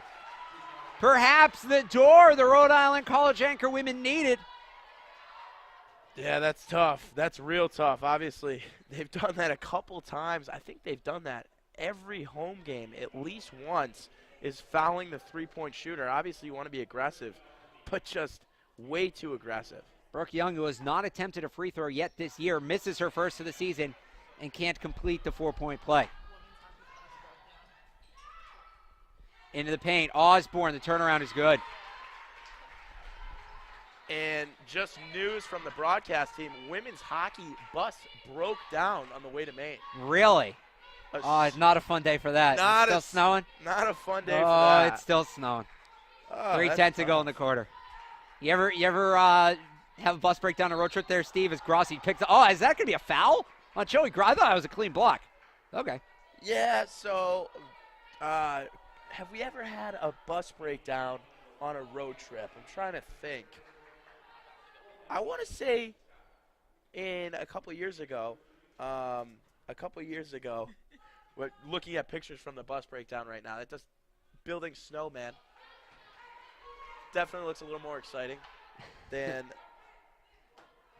being in the freezing cold on the side of a road. Yeah. Second free throw, pardon me, is good. This makes it 44-37 with 3:04 to go in the quarter. It wasn't a sporting trip, but I've been on one of those buses that broke down. It was a field trip to Philadelphia. No, yeah, you got a story for us? No, I was going to say, I was on a field trip in the 8th grade to Philadelphia from Boston. The young Alex Barth. That's right, and there were 5 buses, and the middle bus in the caravan, so we all just stopped. The middle bus broke down right outside of a Hooters. Oh. So you had about 150 13-year-olds just standing outside of a Hooters, and I feel bad for to this day feel bad for all the teachers. Wow. Definitely an interesting story. Yeah, I had a summer league. Another block from Grossi. A summer league where upstate New York, you know the area. Oh, yeah, of course. Cortland, we had this really old bus, and it had to be like 6 or 7 years old, and we're on the road to This is right. If you think that's old, I should show you my car. Well, I mean, for buses, when you're talking about buses and they're traveling places. I drive with jalopy by your standards. Maybe it was 10 years. I don't know. I don't know the Still? specifics. I'm sorry. I don't know the specifics. But getting back to the story. Steve, next time you go to buy a car, please bring an adult with you. All right, you're going to get ripped off. Haven't bought a car yet, so it'll be my first. Grossi's 3 is no good. Offensive rebound for Williams. The putback doesn't go. And so anyway, tell us about the ancient bus. Yeah, so we're on the ancient bus, and we're going, and it just starts. You start hearing stuff, and it just starts slowing down, and it was like an hour and a half road trip. And summer leagues, it's not that big of a deal. So there's some people on Cape Cod that might argue that as DeCristofaro hits the layup. For the NYCBL, it wasn't that big of a deal. Were you playing for the Elmira Pioneers? I was not. I was playing for the Cortland Crush. Okay. And so they delayed the game a couple hours, and we had to sit on the bus and wait for another bus. Kind of stunk. Yeah. But is what it is. The question is, did you get stuck? There's on some middle of nowhere road out there between Cole and Ithaca is an A&W. Did you get stuck by the A&W as the Beacons running the fast break? Mazyck has to pull up. No. So it was actually a July 4th game. And where were we? We were playing a PGCBL team, and they promised us fireworks and all this stuff, and it was supposed to be really cool and a big crowd. And there was about 25 people at the game. No fireworks. No pizza after the game. It was complete insanity. I'll never forget it. It's a rough day for you, Steve. Just a terrible 4th of July. Rhode Island College coming the other way. They kick it to the far side wing, trying to drive baseline. No, it's out of bounds off the Beacons. 1:05 to go in the quarter. 44-39 the score. And now, you can see your friends, they're Snapchat videos, all the new technologies. They're all having a great time watching fireworks, eating hot dogs and hamburgers, and you're on the side of the road. I'll tell you, the summer I worked for a college summer baseball league was the best summer of my life. So where was this? Cape League. I worked for the Harwich Mariners. Okay. 2015. So we had a heck of a 4th of July. So we were at home that day, so we didn't have to take a bus. You're going to get an and one. Which way is this going to go? Let's see here. It looks like they're going to call on Mazyck. And it would be Galvin going to line. Yeah, we had a heck of a 4th of July celebration that day. We didn't have fireworks. We had some good barbecue. We actually won on an 11th inning walk-off. Wow. So it's the high point of that season, but it must suck on the 4th of July to have to spend it on the side of the road. Yeah, and just no fireworks. Middle of nowhere in New York, It was tough. If it's the 4th of July, you should be able to look up and see fireworks anywhere. They're legal. I think they're legal in New York. Yeah, but when it's in I'm telling you, middle of nowhere. Oh, I know what the middle of nowhere New York is. Yeah, I was Believe there. you me. You ever been to Jacksonville, New York? Did you even know there was a Jacksonville, New York? Jacksonville, Florida? Or even there's Go a Jags. town. Go Jags. There's a town called Triangle, New York. There's two buildings, a library and a fire station. That's it. It takes about 30 seconds to drive through, but it's there. You can look it up, Triangle, New York. You've been there. I've driven through many a time. He's actually looking it up, folks. The town is not shaped like a triangle, which always frustrated me. As Raven Kelsey gets the line here for 2 shots. Meanwhile, we're up here yapping. Rhode Island College has gotten it back to a 3-point game, 44-41 with 34 seconds to go in the third quarter. Both teams now in the bonus. Raven Kelsey will have 2 shots. 2,946 for population. That's well over what it actually is. If you're listening right now. In Triangle, New York. In Triangle, New York. Shout out to you. Oh, so it's about how far away is it from? It's probably about 5.5 hours from here. From Syracuse. Maybe an hour and a half. Okay. I've never done that drive, but if you go out of the way, it's an hour and a half. There may be a quicker way to go, but gotcha. It's out there. Open look at a three-pointer. Galvin pass it off instead, gives it to the post. Perelmeyer good with the layup. And it's a 1-point game. And since we've been babbling, I mean, Rhode Island College has done a great job of getting back in this game. One last shot here for the Beacons. 3 seconds to go. They get up to the top to Jackson. Gets the screen. Going to take the deep 3. No good. As we make the turn for home, it's a close one. UMass Boston 44, Rhode Island College 43. Don't go anywhere. You're watching women's basketball on the Beacon Broadcast Network and Little East TV.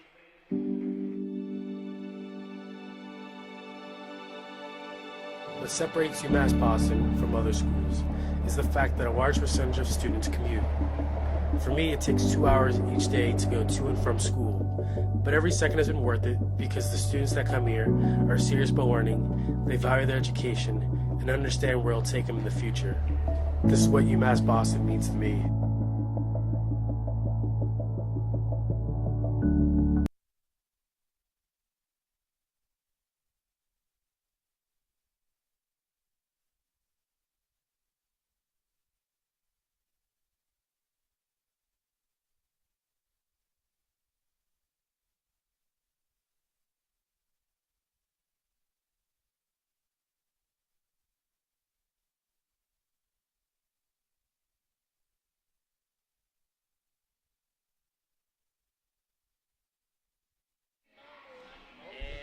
And you just saw it on the screen. If you wanted to follow the Beacons, we have Twitter, we have Instagram, we have Facebook, and also we have YouTube. So beaconsathletics.com, check us out. You can hear lovely Alex Barth on the cast. That's right. And a lot of photos on Instagram, tweets on Twitter, and Facebook posts on Facebook. Well, look, if you can't get enough of me and Steve's diatribes about upstate New York, we got a whole nother game of this coming up afterwards. Approximately half an hour after this one ends, it's the men's version of this. The Beacons and it'll be the Anchor men instead of the Anchor women. So we start the fourth quarter.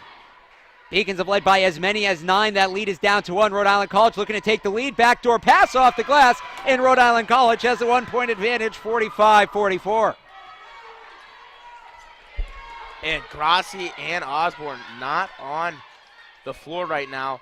Brillmeyer having a day. Dixon, deep 3 is going to be out of bounds. And you got to wonder if maybe this is Grassi and Osborne resting up here for a minute or two, and then they're going to be in this game for the stretch. Yeah, and when we look at Osborne with 3 fouls, Grassi, you mentioned it too. Yep. They're going to have a tough time. It's going to be a tough time for Coach Baugh to kind of try to figure out when they should play and when they shouldn't. We have not seen Olivia Liveramento since she picked up her 4th foul early in the third quarter. So both teams dealing with star players in foul trouble. That shot no good. Tahjai Mazyck, maybe the hottest player in the gym. She has been on fire, has a career high, and is still going. This one's turned over. Mazyck getting back on defense.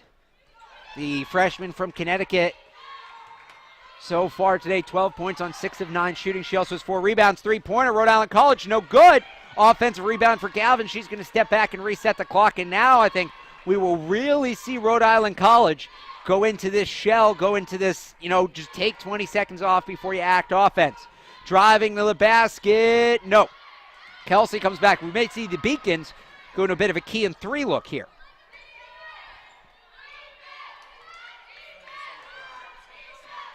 On the drive. Kicks it to Mazyck. Kelsey. On the drive. Dixon, the up and under. Oh, she got it to go.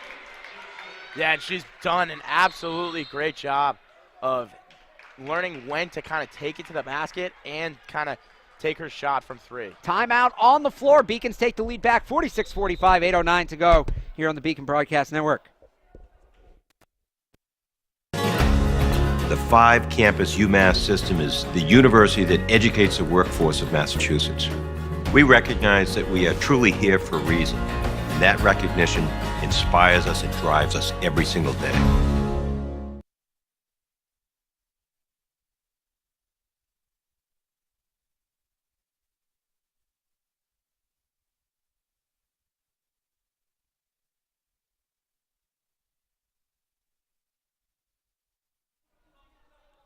So it wasn't a timeout. There's some sort of confusion on the floor.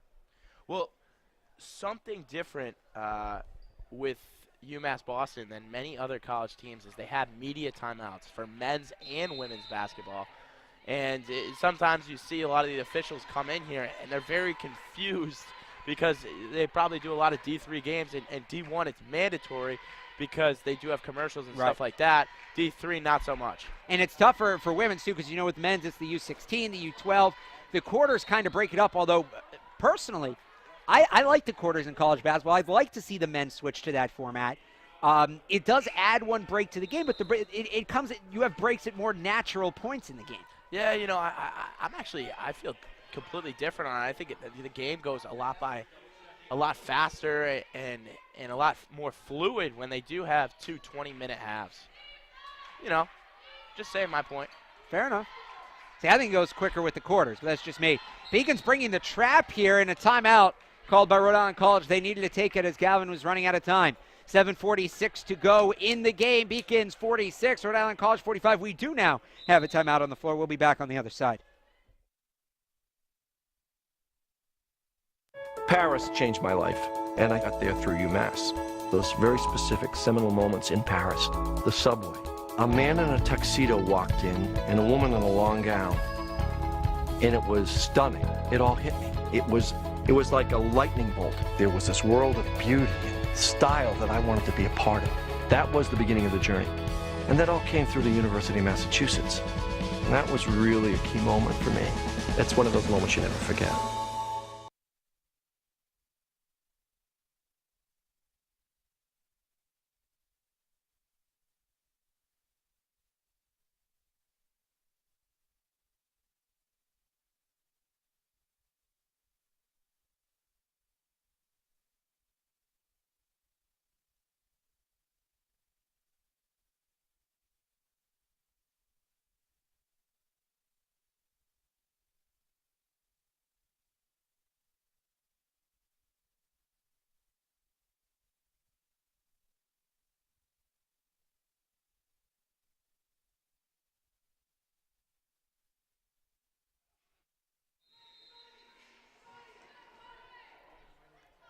.46 to go in regulation. It's a 1-point game, but Rhode Island College looking to change that here with the ball in the final minutes. Beacons have led by as many as 9.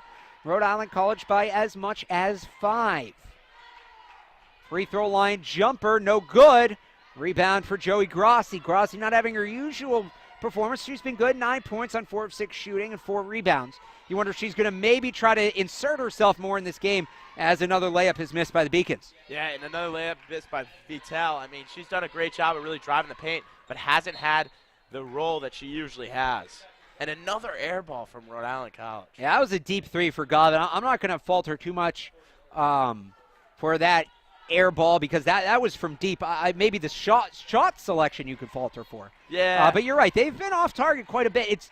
It's a tough gym to shoot because the walls behind the basket are so far away. It really screws with your depth perception. Grossi off the glass, no good, but she was fouled. It's actually a great point. I've never really thought of it like that. And being a basketball player, you talk about it, there's usually walls, especially in D3. Right. Or there's either stands or walls that are pretty close to the basket. If you look at it, for instance, in football, MIT, they have one end of the field if you're familiar with it. There's a brick wall. I'm not. Maybe I'm 20, not familiar with maybe it. 20 feet back. On the other side, it's wide open. You can see this. You can see the Boston skyline. It goes for miles.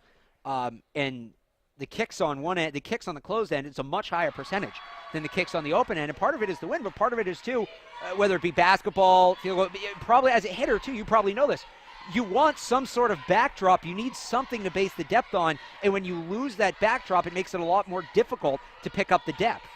Yeah, only a pitcher only in college. Very disappointed with that. Right, but pitcher, you know the ditch, 90 feet. You know. Exactly. But yeah, I definitely know what you're talking about. On the drive to the right, Gauvin's going to pull up, blocked by Grossi. She's got 3 blocks tonight. She's been excellent on the defensive end. Vital coming the other way as Dixon open in the corner. Defense closes late, the end one. Megan Dixon to make it a 5, could be 6-point game. And beautiful shot. Haven't heard from her much today. Haven't heard from her much in the first couple quarters, but a beautiful shot, buries it, and goes to the foul line. For somebody who loves to shoot from beyond the arc, that is her first 3-pointer of the game. She was 0 for 3 previously, but it comes at the biggest moment, and here we go. Ornella Livramento is back in the game. And will the Beacons try to pick on her and see if they can get her to pick up that 5th foul? Dixon looking to complete the 4-point play. Would make it a 6-point game. And she does. Rhode Island College needs to answer with 6:19 to go in the 4th quarter. Beacons lead back up to 6. It was 1 just a minute ago. On the drive, Livramento all the way around Grossi. Can't get it to go. Gets her own rebound, kicks it out to the top of the key. Yeah, and she keeps asking for the ball, and rightfully so. A great move right there. Didn't get the finish she wanted, but just a great player under the paint. Guarded by Kelsey. She's going to set the screen to the right. Calling for the ball in the post. Poked away by Vital. It's going to stay with Rhode Island College. 12 seconds on the shot clock. Yeah, and it's interesting. When she was off the floor, the offense didn't do too bad for Rhode Island College.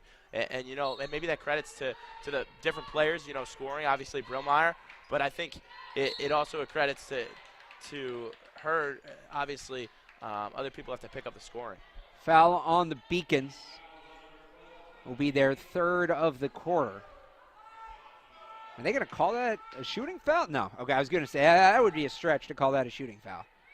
Yeah, no, obviously that'd be huge for Rhode Island College just because of the fact that their offense is kind of struggling right now to get the line for easy 2. Galvin into the post. And a travel is going to be called against Brillmeyer. And Grossi doing a great job the last couple of possessions of just throwing the hands up and playing some good defense.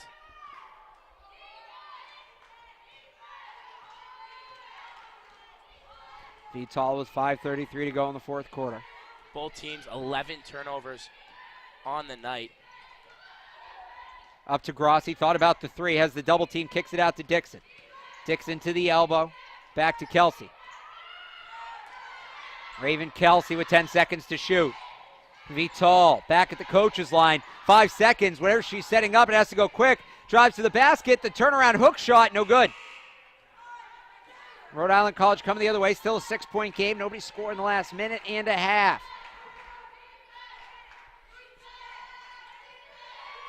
They drop it back to Rubera. Rubera 2 steps to her right. Gets the screen, gives it to Galvin. They want to get Livramento inside, they do. Doubled by Kelsey and Grossi, kicks it out for the 3-pointer and another miss. Oh, it's saved, though, by Rhode Island College. Who's this going to be out off of? It's going to be Rhode Island College ball. The shot clock reset. I'm not sure how this is going to work. I think it should be a shot clock violation, even if it's their ball. Yeah, that ball, another air ball. I mean, it definitely didn't touch the rim, so I would believe so. It would be a shot clock violation. They are going to put 1 second on the shot clock and award the ball to Rhode Island College. And we have a timeout on the floor.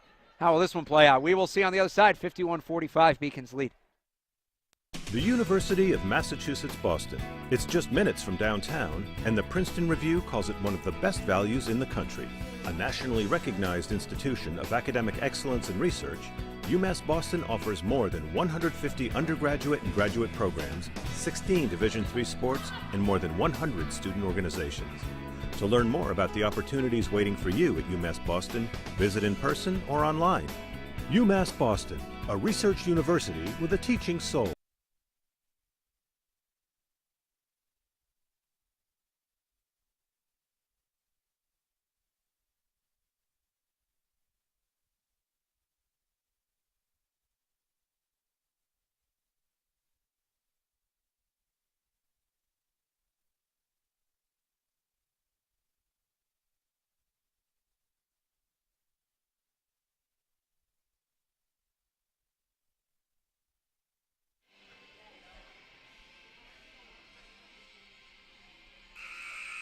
And welcome back.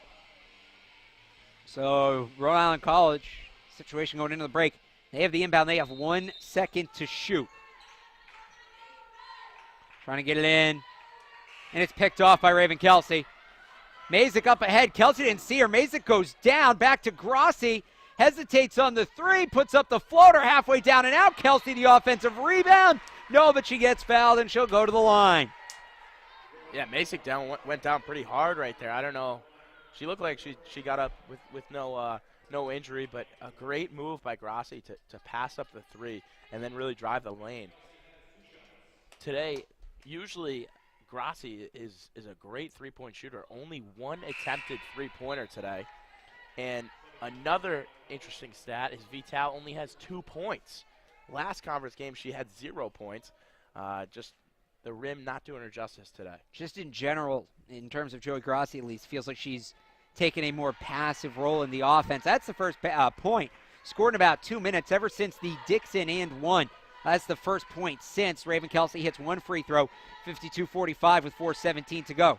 Galvin on the drive, drops it back to Young. Young with the left hand. And she just kind of let go of that ball. It hit Joey Grossi in the stomach. She didn't know how to react. Ball rolls all the way out to half court. And the Beacons have it. Up the floor it goes to Vital. Yeah, and talking about Grossi, I mean, taking a step back in Mazyck with 12 today, Osborne with 6, Megan Dixon with 6, and Gianna Williams with 5. Mazyck through the contact for 2. And then also Raven Kelsey with 8, which you were missing out on Tuesday. So definitely a balanced attack by the Beacons today. Liveramento beyond the arc, gives it to Galvin. Sierra Stewart in the game for the first time. It's rare to see a player make their first appearance this late, but that's 21 in maroon. Liveramento has it knocked away by Kelsey. Kelsey still hounding. Back door, they kick it out. That's going to be a long 2. It's good. Jessa Rubera. Yeah, that was a long 2 for sure. Foot on the line. I think she knew it when she took it, just wanted to get the shot off. We have a foul against Brooke Young. And she will check out of the game. And look at this stat for the Beacons. Points off turnovers, 19 today. Rhode Island College only 7, so obviously capitalizing on those turnovers. Despite the turnovers being close, Rhode Island College with 14, the Beacons with 11. Vital drops back to Dixon. Grossi came out of the game in that last whistle. Put Osborne in instead. Osborne in the double team swings it around. And they call it 3 seconds. Yep, on Osborne. And most of the Beacons very upset with this officiating tonight. You see Vital had a couple words for the officials, and now Osborne a couple words for the officials. Very upset with that call. A lot of them are from Boston. I'm guessing they're Celtics fans. If they watched Marcus Smart last night, you know, it's just kind of ingrained in their heads. On the drive, the floater, no good. That was Di Cristofaro. Loose ball being fought over. Kelsey has it on the ground, gets it to Vital. And Beacon's really trying to slow down the pace of the game. Obviously 2 minutes and 30 seconds left, up 7. No need to really push it. Vital on the screen from Osborne. It's going to take the 3 in front of her own bench, misses everything. Rhode Island College, wide open on the backside for the layup.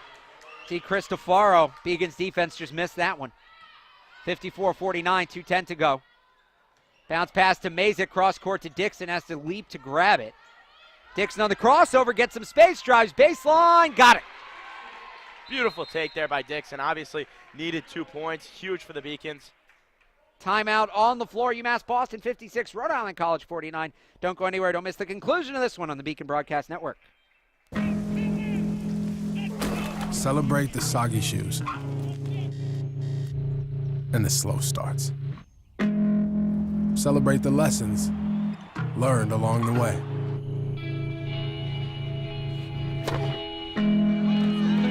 These are the wins. Not the shiny, nail-biting kind.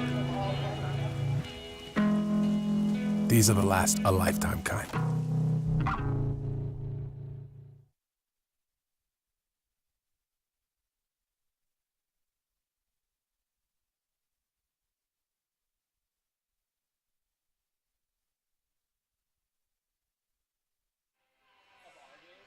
The clock stopped at exactly 2 minutes. Beacons lead 56-49. Although, Steve, Beacons with a slight lead, but it feels like neither team has been able to get their footing in this game.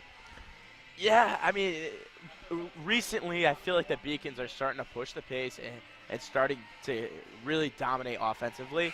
Yep. But then there's the moment where Rhode Island College hits the signature three to get them back in the game, obviously getting fouled and having a 4-point play. You know, just those little things that are really keeping Rhode Island College in this game. But right now, 2 minutes left, 2 minutes left. What language was that? 2 minutes left. You know, Rhode Island College has to push the pace, and that's just not their game. Liveramento guarded by Grossi. Going to drive and kick into the double team. They get it to Stewart. Stewart kicks it out. 1:35 to go. Long possession, 5 to shoot. No good. And the rebound for Raven Kelsey. I think she got fouled, too, on the way up. Yeah, and Kelsey doing a great job. Obviously, didn't play Tuesday. A lot of intensity tonight. I think her and Mazyck are some of the players to look at tonight that have really changed around this outcome of the game. And the Beacons, with that foul, will be shooting free throws for the rest of this one. It's going to be a 1-and-1 for Raven Kelsey, a chance to stretch it to a 9-point game with 1:31 to go. First attempt is up and good. Kelsey just 28% from the stripe. She hasn't shot much, but obviously room to improve there. She does with that one. Yeah, and you look at some of the baskets she's had tonight, I can remember them. The big three-pointer at the beginning of the game where they didn't really have any offense. You know, she's kind of that player that when you need a bucket, she'll step up and take a shot. Kelsey now 10 points, 7 rebounds. And a traveling violation called against Margaret McCaffrey. He'll give the Beacons back the ball up 9. They can really ink this clock down here. They can get it to 50 seconds if they play this right. Yeah, definitely. Obviously, you want to slow it down if you're the Beacons. Kind of play Rhode Island College basketball in the way they play. Vitalish is going to stand on that half-court logo. Sub to the bench, that's Spitzchuk for Rhode Island College. Kelsey at the top of the key gets to the inside. Grossi with 14 to shoot, puts it up no good. And you got to wonder the timing of that shot for UMass Boston. They still had another 10 seconds they could have taken off. Rhode Island College is going to take a timeout with 57 seconds to go. Beacons 58, Anchor Women 49 here on the Beacon Broadcast Network. Something I discovered in myself is that if I have a goal, I can accomplish it. It's a well-rounded experience. At a Division III school, you primarily a student athlete, so the school is really shaped around you developing yourself as a complete individual. It helps a lot that you have a family with your team that can guide you.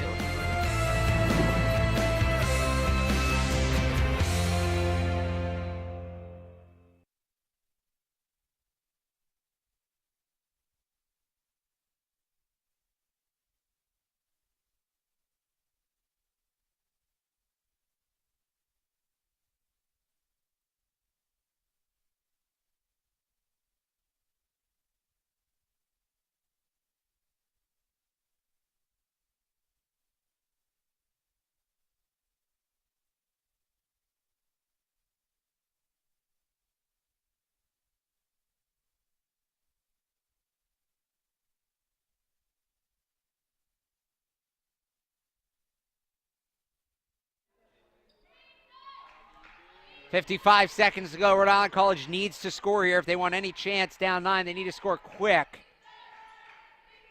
Beacon's defense smothered. Alicia Quinones in the game. We haven't seen her for a while, but in now defensively.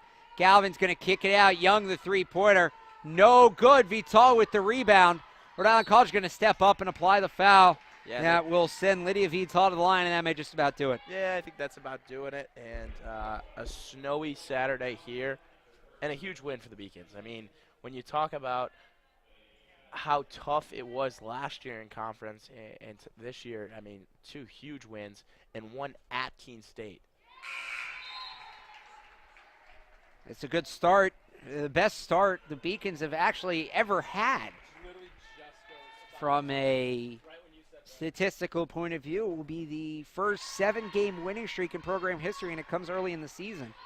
Beacons with the win will move to 8-1, so they won their first game, then lost, and they've won every game since. Three-pointer, no good. A little confusion there on the rebound. Vital comes away with it. She could have thrown up the court. She had Mazyck all alone, but instead she's going to get fouled, and we'll go to the line once again. And this is my question. You know, I always feel like asking it. At what point do you stop fouling? You're down 11, 24 seconds left. They're not going to pull a Reggie Miller. First shot's good. You know, when do you stop fouling? I mean, was that foul necessary? I would imagine that's the last one. That one is good too, especially when your team's not designed to score quickly. Galvin's going to bring it up the floor here with 22 seconds. Give it back to Liveramento with 15 on the clock. Rhode Island College may just dribble us out. No, they're going to take a three-pointer. McCaffrey, no good. Offensive rebound for Rhode Island College. 9 seconds left. The kickback, the jumper is good. So that's 2 for Sierra Stewart. 3 seconds left. Thought about fouling. Galvin came in for the fake. She will not, and that will do it. The Beacons win a defensive slugfest by a final score of 62-51. UMass Boston improves to 8-1 on the season, 2-0 in conference, and 4-0 at home. While Rhode Island College falls to 6-4. They lose their second straight game. They are now winless in the conference. We're back on the other side with head coach Christina Baugh. Don't go anywhere. Post-game show starts now on the Beacon Broadcast Network in Little East TV.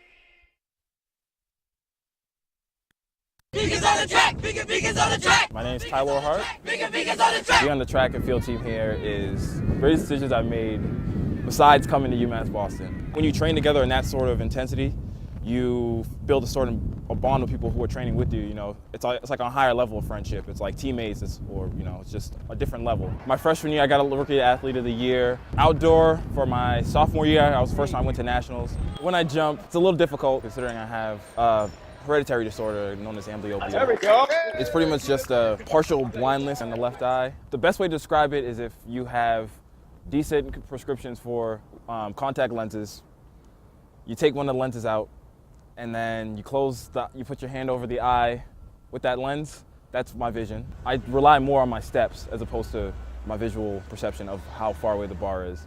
And since I can't see out of my left eye, I have to sit on the far left-hand side of the class. Hopefully coach for a few years, and coach some high school kids, maybe even coach on a college level as like an assistant coach, and go to PA school, then do a 5-year program and try to get my loans paid back, and then go from there. UMass is very public service focused, and it piqued my interest, and I started doing more research on it. I'm very focused on what can I do to make the world around me a better place. My name is Lydia Grasso. I'm a junior at UMass Boston studying sociology and minoring in human rights. Because I won the Chancellor's Scholarship at UMass, it allowed me to go to Cambodia. I was working at the Sihanouk Hospital Center of Hope.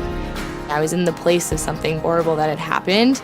I could either go home and kind of forget about that experience and kind of block it out, or I could do something so that things like that never happened again. UMass provides me with opportunities that I wouldn't get anywhere else and gives me a global perspective in a public setting. I definitely transformed at UMass. Psychology is about understanding the individual and understanding the mind. The main reason why I want to combine psychology and business degrees is because I want to understand the business decisions that are made.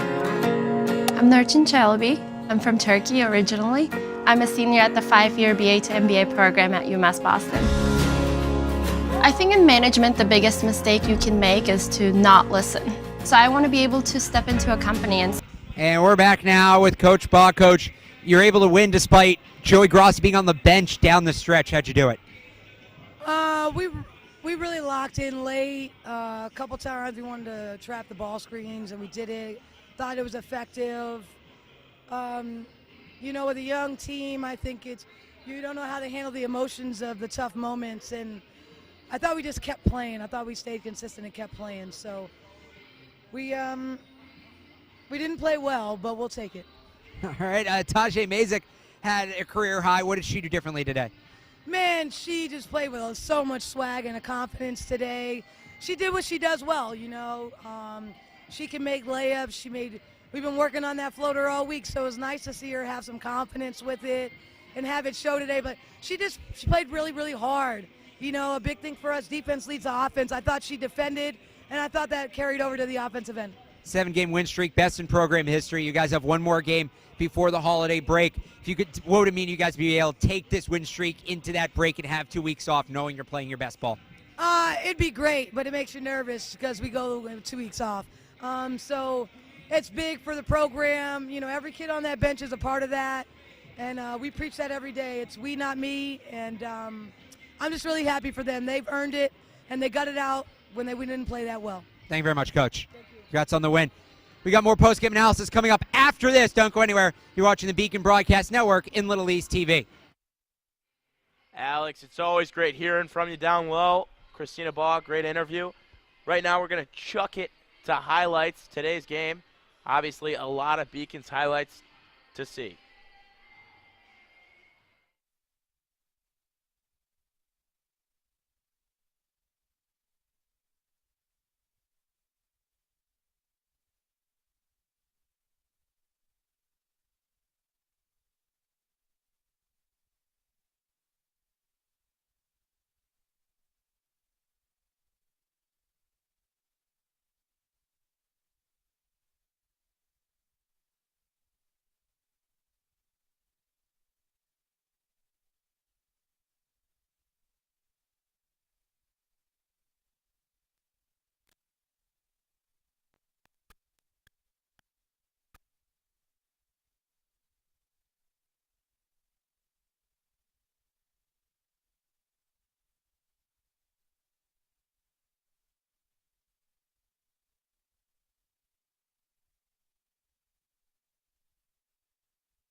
Say, here's what you're doing now, and here's how you can improve it. I moved here when I was 16 for high school. Moving from Turkey, it was a rough journey for me because when you don't really speak the language that well, and when you don't really fit in the crowd, it's very easy to disappear. But I decided not to give up, and UMass helped me. I wanted to be able to improve myself. I wanted to be able to try new things, and I think UMass gave me a really good head start on that. What do we mean when we say UMass is here for a reason? We mean that the 5-campus UMass system is the only public research university that the people of Massachusetts established to create better futures for themselves, but also for the Commonwealth of Massachusetts as a whole. It's a university that educates 73,000 students every day and graduates 17,000 graduates every year. We are the university that educates the workforce of Massachusetts. We're one of the state's 3 major academic research engines: research that saves and improves people's lives, and research that drives the innovation economy of Massachusetts. We provide services and economic opportunity to every region of the Commonwealth. The noted historian David McCullough once said that 2 great concepts, university and Massachusetts, come together in only one place, and we are very aware of how fortunate we are to bear the name, the University of Massachusetts. We recognize that we are truly here for a reason, and that recognition inspires us and drives us every single day.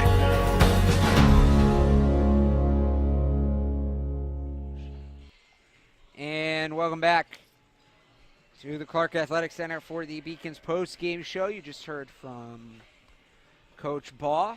The Beacons pick up the win in their wins. Now have won 7 in a row. Take a look at the stats and how it went down. The Beacons just shot an exceptional percentage from the field. a little over their season average, but given the way they started, finished very strong. Yeah, I think they did a great job, obviously, getting it going offensively. A slower-paced Rhode Island College team couldn't hold back the red-hot Beacons. And, I mean, when you look at it, look at the rebounds. 40 rebounds. We talked about, obviously, pushing the pace a little more. Did a great job rebounding and getting points off turnovers for the Beacons. The individual leaders, it was a game-high 14 points for Tahjai Mazyck, 7 of 10 from the field. She could not miss a career high. She also had 5 rebounds. And on the other side, you wonder what Livramento would have done. She finished with 11 points and 9 rebounds had she not gotten into foul trouble early. Yeah, she did a great job, obviously, running the offense for them, but such a big hit for their team not having her on the court. They fall to 0-2 in conference, and Beacons rise to 2-0. Obviously, a great start for them, very exciting. And when you talk about the scoring, I mean, it was a balanced attack on offense today. It wasn't Grassi going for 24. It wasn't a couple individuals, resulting in all their points. It was Mazyck, having 14. Grassi had 10. You look at Osborne. You look at a couple other individuals that really did well today. Dixon, it was a good day. And we are getting ready for the second half of our doubleheader. That will be the men's team. So before that, just want to thank everybody for the first half of the broadcast. We still got another half to go, guys. But our producer in absence, Seth Orensky, Alex Carasoto, Charlie Hughey, Alyssa Fugel, and then Roxanne, Cassie, and Cassidy on the cameras. For Steve Woodkowski, I'm Alex Bart. The final score one more time, Beacons 62, Rhode Island College 51. We will be back in about 35 minutes for the start of the men's game. You can find more information on that on beaconathletics.com. We will see you then. This has been a production of Beacon Broadcast. So let's get to it. I got the heart of a champion. I got the heart of a champion. I got the heart of a champion. And I will not give up. Give up why I've been fighting all my life just to get a little taste or a slice of that pie. I train hard to play hard. Even on my off days I stay on. To rise above the weakness that I pray on. I'm up before the sunlight till the day's gone. The early bird gets the craze, and the bookworm gets the brain. And I'ma get it all. And I've been waiting all my life just for this one night to show I can do it.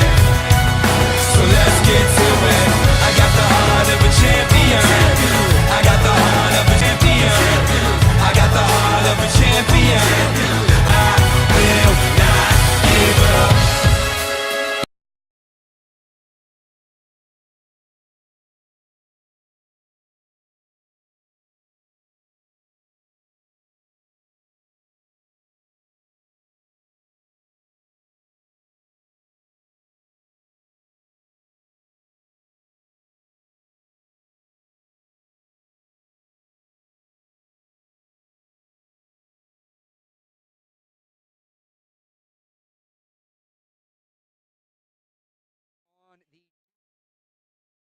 College Anchorman and Steve, very low scoring in that first game.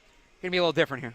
Yeah, it's going to be a little different. Obviously, a very explosive men's team. Had a tough time on Thursday against the Tufts, the Jumbos, a very good team. But you saw it against Pine Manor College, put up 86 points. And I think that it's going to be something like that tonight. Obviously, Charlie Mitchell out for today's game in a sweatshirt and hoodie, but exciting for the Beacons. You have Ty Lee back, hasn't been here in a little bit of a while, so that should be exciting, and he's a good facilitator for on the court. And you mentioned that last game for UMass Boston. That was, like you said, a loss to the hands of Tufts, 73-58. Charles Mitchell had 14 points in that game, a team high. And Dason Sinelli had 12 and 12. He's continued to be impressive as the year goes on. But let's talk about Charles Mitchell. He's our player to watch today. As the Beacons' leading scorer, just over 14 points a game. He will play in a mask today. So the Boston native channeling his inner Kyrie Irving. And we talked about it a little bit in the first game. being a 3-level scorer, and that's what Charles can do. He can take it to the basket, he can pull it from mid-range, and he can shoot the 3. Yeah, I'm not going to say he reminds me of Kyrie Irving, but I would say, he does have a talent level where he can run the point, but he's also an amazing shooter, and you kind of saw that the other night, Thursday against